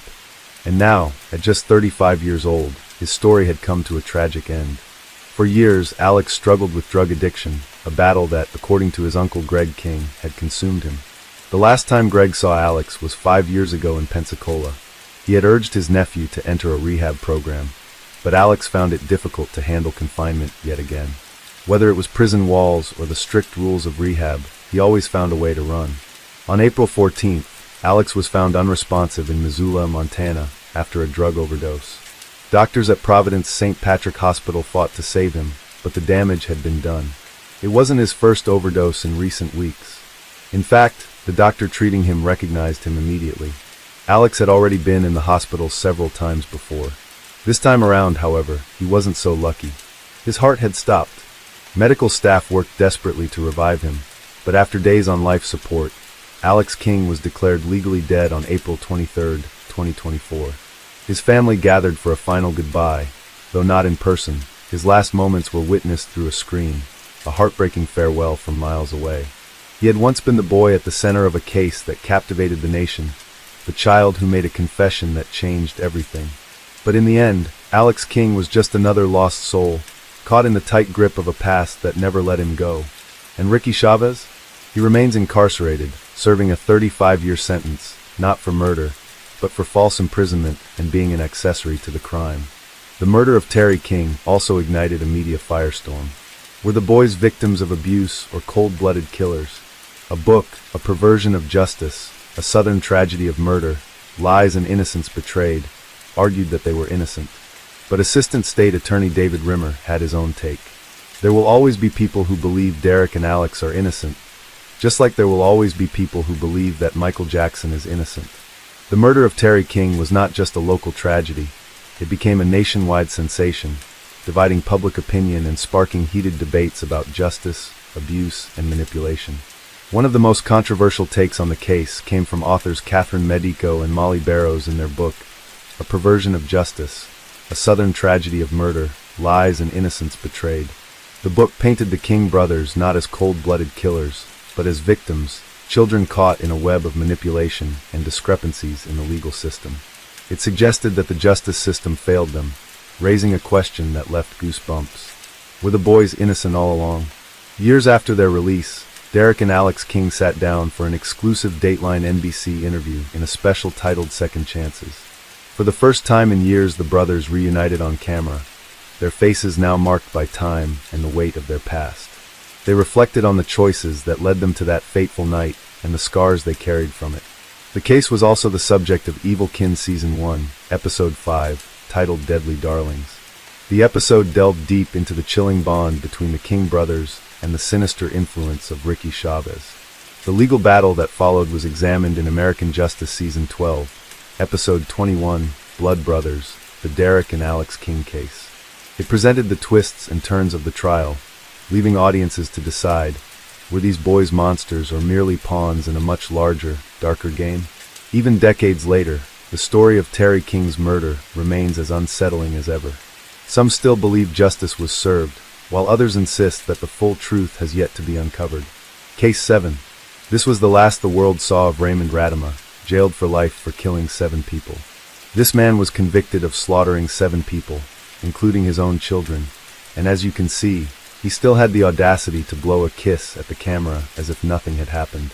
That eerie moment alone cements him as one of the most cold-blooded mass murderers in New Zealand, and the name starts with Raymond Wayne Radema, a man whose actions shook the peaceful town of Masterton, a place where people believed they were safe, where families built their lives, and where crime on such a horrific scale was nearly unthinkable. But in June of the year 1992, that belief was shattered forever. Masterton, at that time, was a relatively small and tight-knit community, known for its rural charm and quiet suburban life. Located in the Wairarapa region, the town was surrounded by lush green farmland, rolling hills, and a landscape that painted a picture of serenity. The economy was primarily driven by agriculture, with sheep farming being one of the dominant industries. Many of the town's residents either worked in farming or supporting industries such as wool processing, small-scale manufacturing, and retail. The pace of life was slow and predictable, and violent crime was a rarity. However, beneath this picturesque surface, economic struggles were beginning to take root. The early 90s saw New Zealand grappling with the effects of economic reforms from the previous decade. Many families, particularly those in working-class communities like Masterton, were feeling the pressure of rising unemployment and financial instability.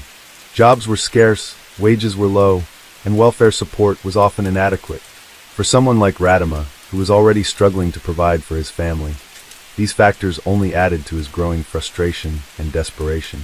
Now, while there's not much known about the early life of Radema, or even how he met his wife, what we do know is that by the beginning of that fateful year, his life had begun to spiral downward. At the age of 25, Radema and his wife Toni were struggling to keep their heads above water. Financial hardship weighed them down, making it impossible for them to keep up with the rising rent. With 3 young children to care for, they were forced to move into Toni's parents' home on Judd Street, Masterton. Living under the same roof as extended family members wasn't easy. The house was crowded, tensions were high, and Radema's relationship with Toni was crumbling under the pressure. Arguments became more frequent, emotions ran high, and resentment festered. It was in this suffocating environment that the seeds of rage were planted.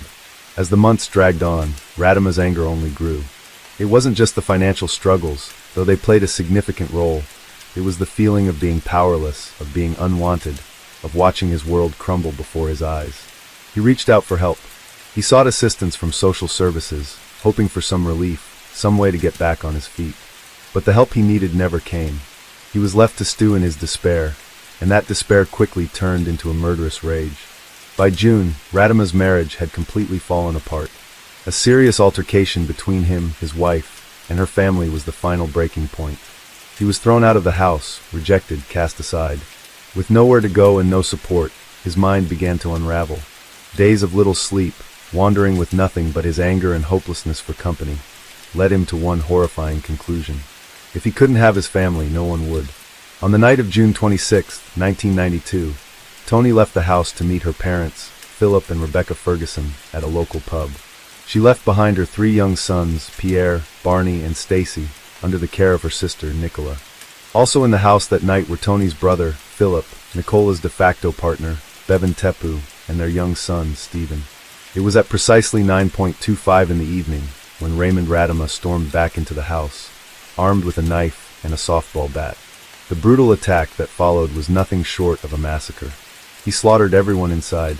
He bludgeoned and stabbed 7 people to death, showing no mercy. Even his own children, his flesh and blood, were not spared. In a chilling act, he placed their lifeless bodies on his wife's bed and laid a Bible on top of them, as if it were some twisted attempt at absolution. The adults were no luckier.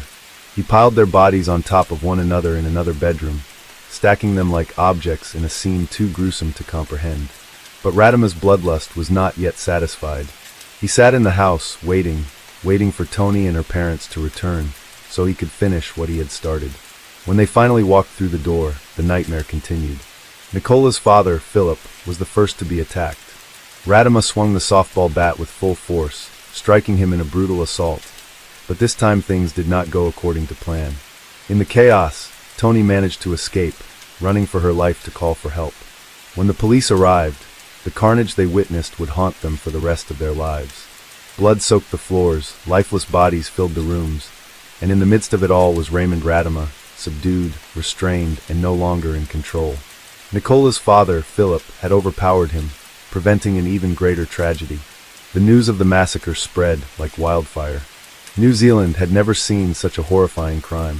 A father, a husband, a son-in-law, someone who was supposed to protect his family, had instead wiped them out in cold blood.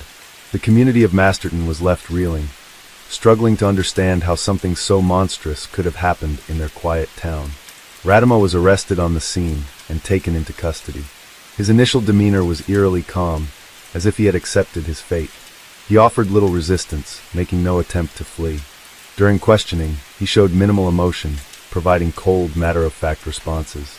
Investigators were disturbed by his apparent lack of remorse. When Radama stood trial, the nation watched in shock. He expressed remorse, but the sheer brutality of his crimes left many wondering if it was genuine or merely an attempt to save himself from the harshest punishment. During the trial, the prosecution painted a picture of a man who had allowed his rage and feelings of inadequacy to fester for too long. The defense, on the other hand, argued that Radama had been pushed to his breaking point due to financial strain and rejection by his wife's family. Mental health professionals were brought in to assess his state of mind, but ultimately, the jury saw through any justifications. The judge described the killings as unimaginable and beyond comprehension. He was sentenced to life imprisonment for 7 counts of murder. Additionally, he was given 10 years for the killing of an unborn child and another 7 years for attempted murder. But even behind bars, the horror of what he had done did not fade. The parole board repeatedly denied his bids for release, citing his continued struggles with drug abuse. In 2008, the board noted that despite presenting himself as a reformed man in previous hearings, Radama had relapsed into cannabis use, blaming his actions on a dark day in his past. But if you think he had given up, think again. Year after year, Raymond Wayne Radama has stood before the parole board pleading for his release. He insists that he has changed, that he has grown, that he is no longer the man he was when he committed those horrific crimes in June of the year 1992. Yet each time, the board has denied his requests, stating the same concerns: his psychological state, his risk to society, and his lack of true remorse. It has now been more than 30 years since Radama was sentenced, and despite numerous parole hearings, the board remains unconvinced that he is fit to re-enter the world outside prison walls. Radama has been denied parole not just once or twice, but a total of 14 times. His repeated attempts to gain freedom have been met with the same result, and each rejection only adds to his frustration. His lawyer, Roger Eagles, has now taken a different approach, claiming that there is potential bias in the parole process. Eagles argues that one of the parole board members, Professor Philip Brind, had previously prepared psychological reports on Radama in the year 1992, and his involvement in the current parole decisions could create an unfair assessment. Eagles insists that Brind's prior contact with Radama, spanning back to the time of his original sentencing, raises questions about impartiality. He points out that Brind is the only person on the board who has had extensive personal interaction with Radama, and this could lead to preconceived judgments rather than an objective evaluation of Radama's progress over the past 3 decades. The legal challenge does not stop there. Eagles has also argued that Radama's repeated parole denials themselves are evidence of his claims that despite Radama undergoing rehabilitation programs and counseling, The board has never granted him even a single opportunity for conditional release, raising concerns about whether he is being treated unfairly compared to other prisoners with similar convictions.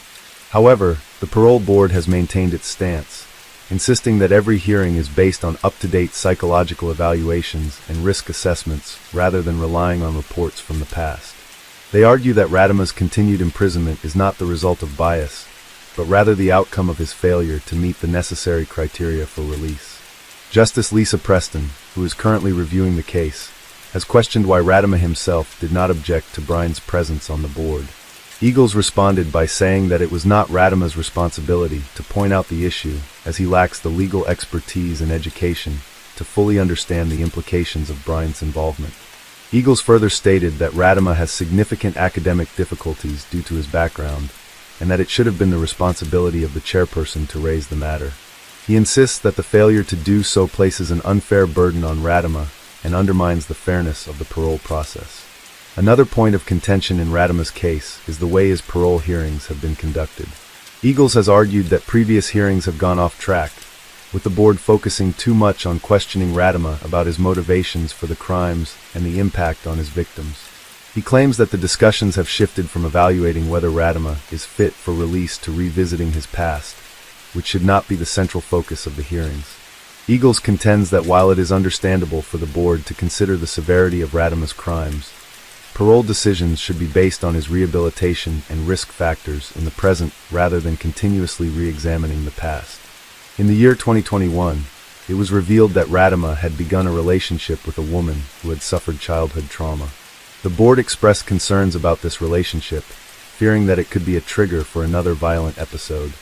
Given Radima's history and the emotional volatility that played a role in his past actions, the board was deeply troubled by this revelation.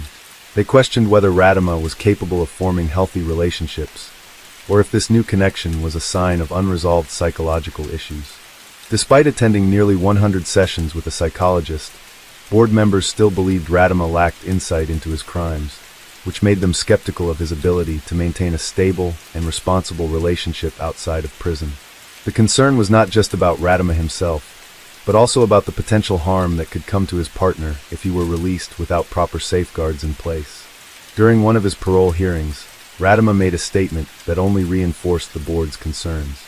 He claimed that he had loved his children, and at the time, believed he was putting them in a better place by taking their lives. This statement sent chills down the spines of the parole board members, as it suggested that Radima still harbored a distorted sense of justification for his actions. Rather than fully accepting the gravity of his crimes, his words implied that he had once rationalized them as an act of mercy. The board saw this as a major red flag, an indication that Radima had not yet reached the level of self-awareness and accountability required for parole consideration. Despite these concerns, reports from inside the prison indicate that Radima has generally maintained good behavior. He has been described as respectful within the prison environment, and there have been positive reports about his work while incarcerated. Additionally, Corrections has stated that there is no further need for additional rehabilitation programs, as Radima has already completed the necessary courses. However, even with these positive notes, the parole board has remained firm in its decision to keep him behind bars, stating that good behavior in a controlled environment does not necessarily translate to safe behavior in the outside world. In his most recent parole hearing in the year 2024, Radima made a significant admission. For the first time in over 3 decades, he acknowledged that the killings were intentional. This directly contradicted his previous claims that the murders were not premeditated. While this confession marked a departure from his earlier statements, it still failed to provide clarity on the most crucial question. Why? Despite finally admitting his intent, Radima refused to explain his motives, leaving the victims' families and the parole board unsettled. During the hearing, he expressed deep regret, stating, "I was a very selfish man for what I did. All I can say is that I really regret full-heartedly the decision that I made in order to kill all those many children and adults. I hate myself for what I've done." However, the parole board remained skeptical. They pointed out that his changing narrative over the years only raised further concerns about his credibility. Given his history of inconsistent explanations, the board questioned whether this newfound admission was genuine or simply another attempt to manipulate the system in his favor. The victims' families continued to oppose his release, maintaining that Radama has never fully explained his actions or shown true remorse. To them, his admissions mean little without an honest, clear acknowledgement of why he did what he did. Many still believe that Radama poses a danger to society and should never be granted parole. In response to these concerns, the board recommended that Radama be transferred to a special treatment unit for violent offenders. However, he resisted the move, arguing that it would be a step backward in his rehabilitation rather than a constructive measure. Despite his efforts, the parole board once again denied Radama's release. The ruling made it clear that while his latest statement represented a shift, it was not enough to justify granting him freedom. The board emphasized that public safety remained their top priority and that Radama's risk factors had not diminished to a satisfactory level. For now, Raymond Wayne Radama remains in prison. His next parole eligibility will come in the year 2025. Whether he will finally succeed in persuading the board remains uncertain. However, given his long history of denied applications, changing statements, and ongoing concerns from the victims' families, his path to release remains as difficult as ever. But what do you think about this case? Do you believe Raymond Radama should be released, or do his actions and shifting statements prove that he is still a danger to society? Should the parole board continue denying his requests, or do you think he has shown enough remorse to deserve a second chance? Let me know your thoughts in the comments below. I'd love to hear your perspective on this case. And before anything else, I want to give a special shout out to Isabel Enzid for the recommendation to cover this case. Case 8. On the night of December 12, 2011, Brittany Eldridge was just 2 weeks away from meeting her baby boy, Ezekiel. She had spent months preparing for motherhood, filled with excitement and hope. But by the next morning, something was terribly wrong. When Brittany didn't show up for work, concerns spread quickly. She was always reliable, never the type to just disappear. Calls went straight to voicemail. Then her mother, Robin, decided to check on her at home, not knowing she was about to walk into a nightmare. The front door was unlocked, the apartment was a mess, and what she found inside would change everything. Who would do something like this to a woman about to start a new chapter in her life? And why, after all these years, does her case remain unsolved? Brittany Caroline Eldridge came into the world on January 13, 1986, born to Robin and Jeff. She grew up in Knoxville, Tennessee, alongside her brother Jeffrey. From an early age, Brittany was known for her warm heart and infectious kindness. She had a way of making everyone feel special, radiating positivity wherever she went. Her family meant everything to her. According to those closest to her, Brittany had a deeply romantic soul, always dreaming of love and connection. Her brother considered her his best friend, and she had a unique ability to connect with people of all backgrounds. She loved cheerleading and sports, but also embraced her feminine side, an easygoing, sociable person who could make friends anywhere. More than anything, Brittany longed to find true love. She envisioned herself settling down young and building a future with someone who truly cared for her. That dream seemed to come true when, at 22, she met Terry Eldridge, a 39-year-old man who, despite their age difference, seemed like the perfect match. Brittany's outgoing and lively nature balanced Terry's more private and composed personality. Their differences complemented each other, and within a few months of dating, they tied the knot. However, as time passed, cracks began to show in their marriage. The biggest issue was their stance on children. Brittany had always wanted to be a mother. It was her ultimate dream. But Terry had no desire to have kids, and while Brittany initially accepted this, it became a growing source of frustration. Complicating matters, their work schedules kept them apart. Brittany worked at Vanderbilt Mortgage and Finance, while Terry's job as a truck driver meant long, unpredictable hours.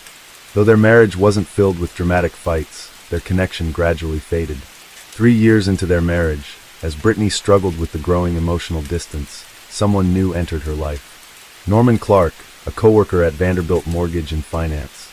Norman, in his mid-20s, had once aspired to play professional basketball, but ended up in the corporate world. Charismatic and easygoing, he and Brittany bonded quickly. They started at the company on the same day, and as Norman navigated his new role, Brittany often helped him find his footing. At first, their relationship was entirely professional, but as months passed, their conversations became deeper and their connection undeniable. Brittany, feeling unfulfilled in her marriage, found herself drawn to Norman. Before long, their friendship turned into something more, something they had to keep a secret. For months, Brittany and Norman carried on their relationship discreetly, meeting outside of work and keeping their communication private. But secrets rarely stay hidden forever. In February 2011, Terry discovered Brittany's affair. The betrayal devastated him, and after much heartache, he and Brittany decided to separate. She moved into her own place at the Cross Creek apartment complex on Western Avenue in Knoxville, while Terry initiated divorce proceedings. Now free from her marriage, Brittany and Norman became more open about their relationship. Their bond deepened, and life seemed to be taking a new direction, until another unexpected twist emerged. Brittany had news that would change everything. She was pregnant with Norman's child. But there was a complication. Brittany and Norman never had an exclusive relationship. In fact, Norman himself described what they had as a casual arrangement, more of a friends with benefits situation than a committed partnership. What Brittany didn't know, however, was just how many women Norman had been seeing at the same time. During an interview, Norman admitted to being involved with at least 15 to 20 different women while he was with Brittany. To make matters worse, none of them were aware of each other. One of these women had even given birth to his child, meaning Brittany wasn't the only one carrying his baby. It was an unsettling revelation, though perhaps not entirely surprising. After all, a relationship that starts as an affair doesn't exactly begin with trust and honesty. But despite his questionable behavior, Norman had a soft spot when it came to fatherhood. When Brittany told him she was pregnant, his reaction was unexpected. He was thrilled. While Norman wasn't the type of man to settle down with one woman, he took pride in being an involved father. He had already been financially supporting his other child, and seemed to take his role as a dad seriously. With Brittany's pregnancy, he was ready to step up again, just not as a lifelong partner. As Brittany's pregnancy progressed, she finalized her divorce from Terry and continued seeing Norman, though their relationship remained complicated. The two attended prenatal appointments together and even picked out a name for their baby boy, Ezekiel. For the most part, Brittany's life seemed to be falling into place. She was about to become a mother, the one thing she had always dreamed of. But just weeks before reaching that milestone, everything took a devastating and tragic turn.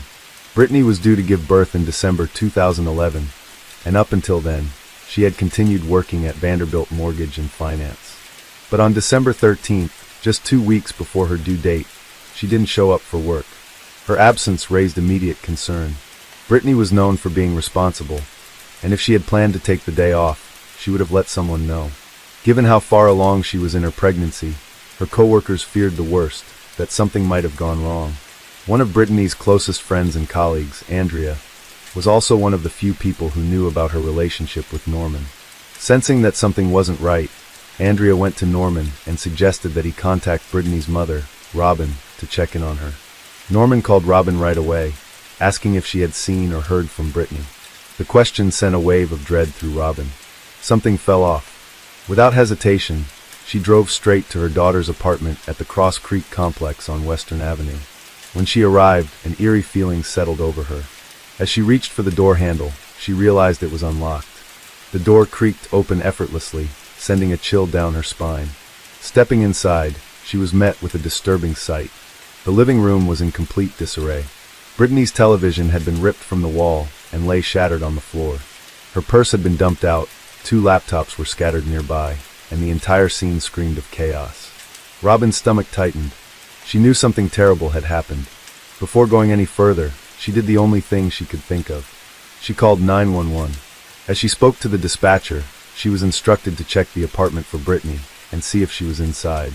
Robin hesitated, but did as she was told, making her way down the hallway toward the bedroom. That's when she heard it, the faint sound of running water. Her breath hitched as she followed the noise, her heart pounding harder with every step. When she reached the bathroom, she slowly pushed the door open, and what she saw would haunt her forever. Brittany was there, lying lifeless in the overflowing bathtub. The sight was too much to bear. Overcome with horror, Robin ran from the apartment, unable to process what she had just seen.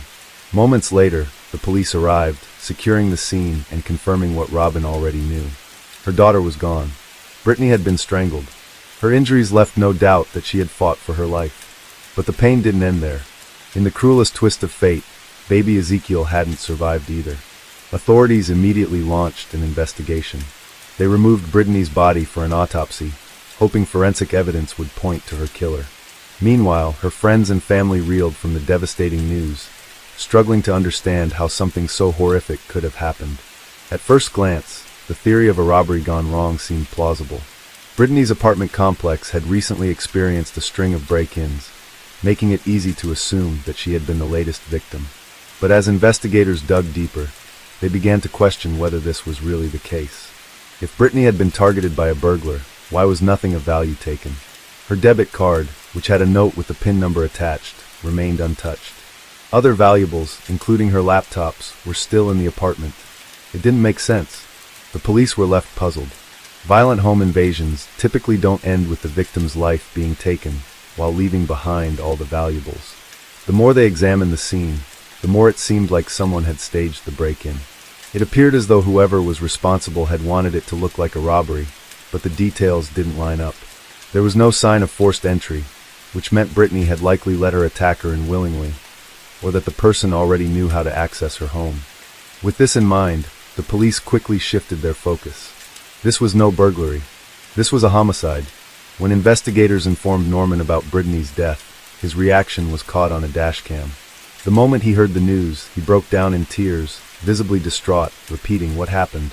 That's my family. That's my baby."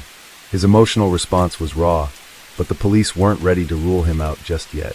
Given the brutal nature of the crime, investigators strongly believed that Brittany had been attacked by someone she knew, someone with motive, and Norman, her former lover and the father of her unborn child, was at the top of their list.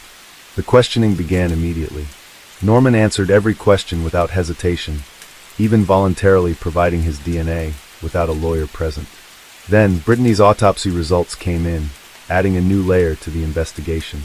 It was determined that Brittany had been deceased for about 12 hours before she was found.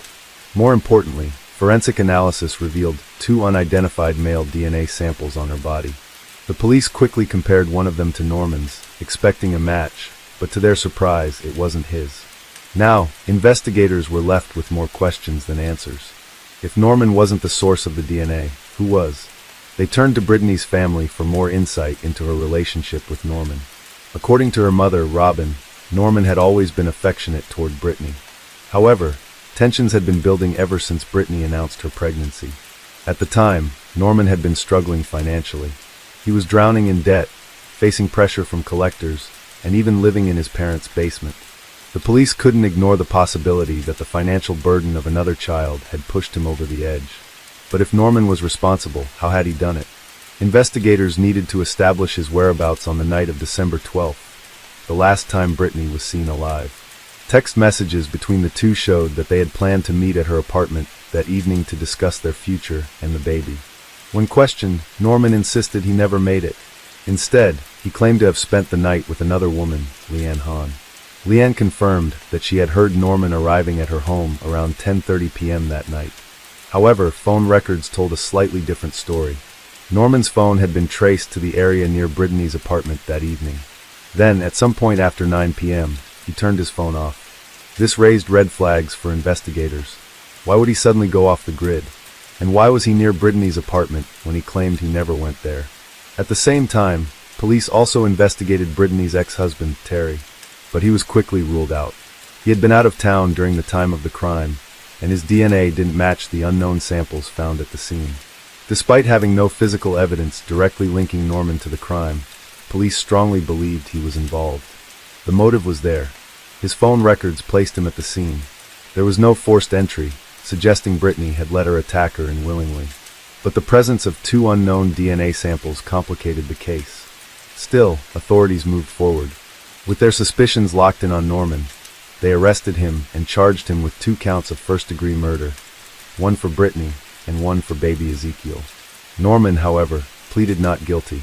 As his trial approached, it became clear that this would be no straightforward case. In fact, there wouldn't be just one trial, but 2. The first trial, held in August 2015, nearly 4 years after Brittany's death, was intense. The prosecution argued that Norman was overwhelmed with financial stress and saw Brittany's pregnancy as yet another burden.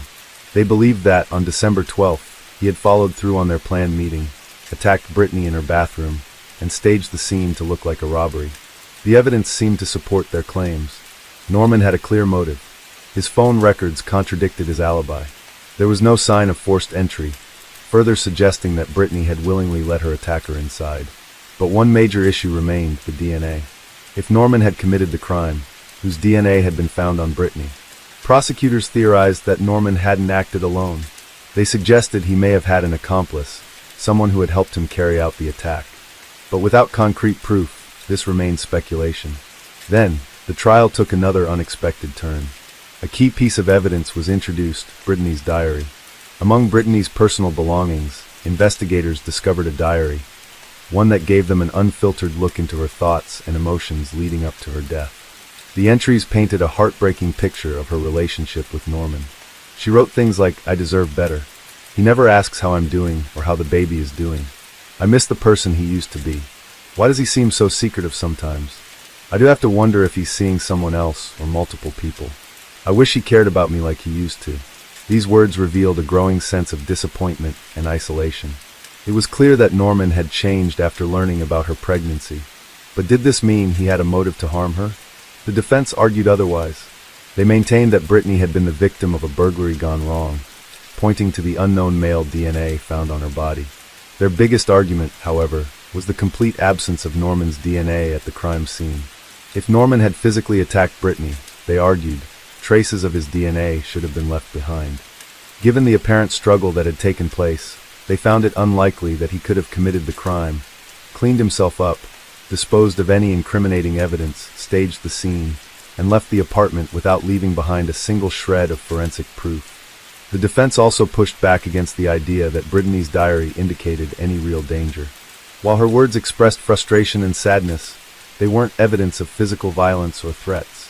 To them, the prosecution was grasping at straws. After hearing testimony from Brittany's loved ones and other witnesses, the jury deliberated for nearly a full day before reaching a decision. But when the verdict was announced, it wasn't the closure Brittany's family had hoped for. It was a hung jury. 11 jurors believed Norman was not guilty, while one remained unconvinced.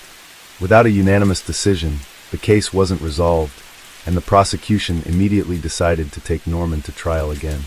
For Brittany's family, it was another crushing setback. They had spent years searching for justice, and after all the effort, they were still left without answers. The second trial took place in 2017, with the same evidence, the same proceedings, and the same emotional weight. The only difference was that Norman had a new defense attorney.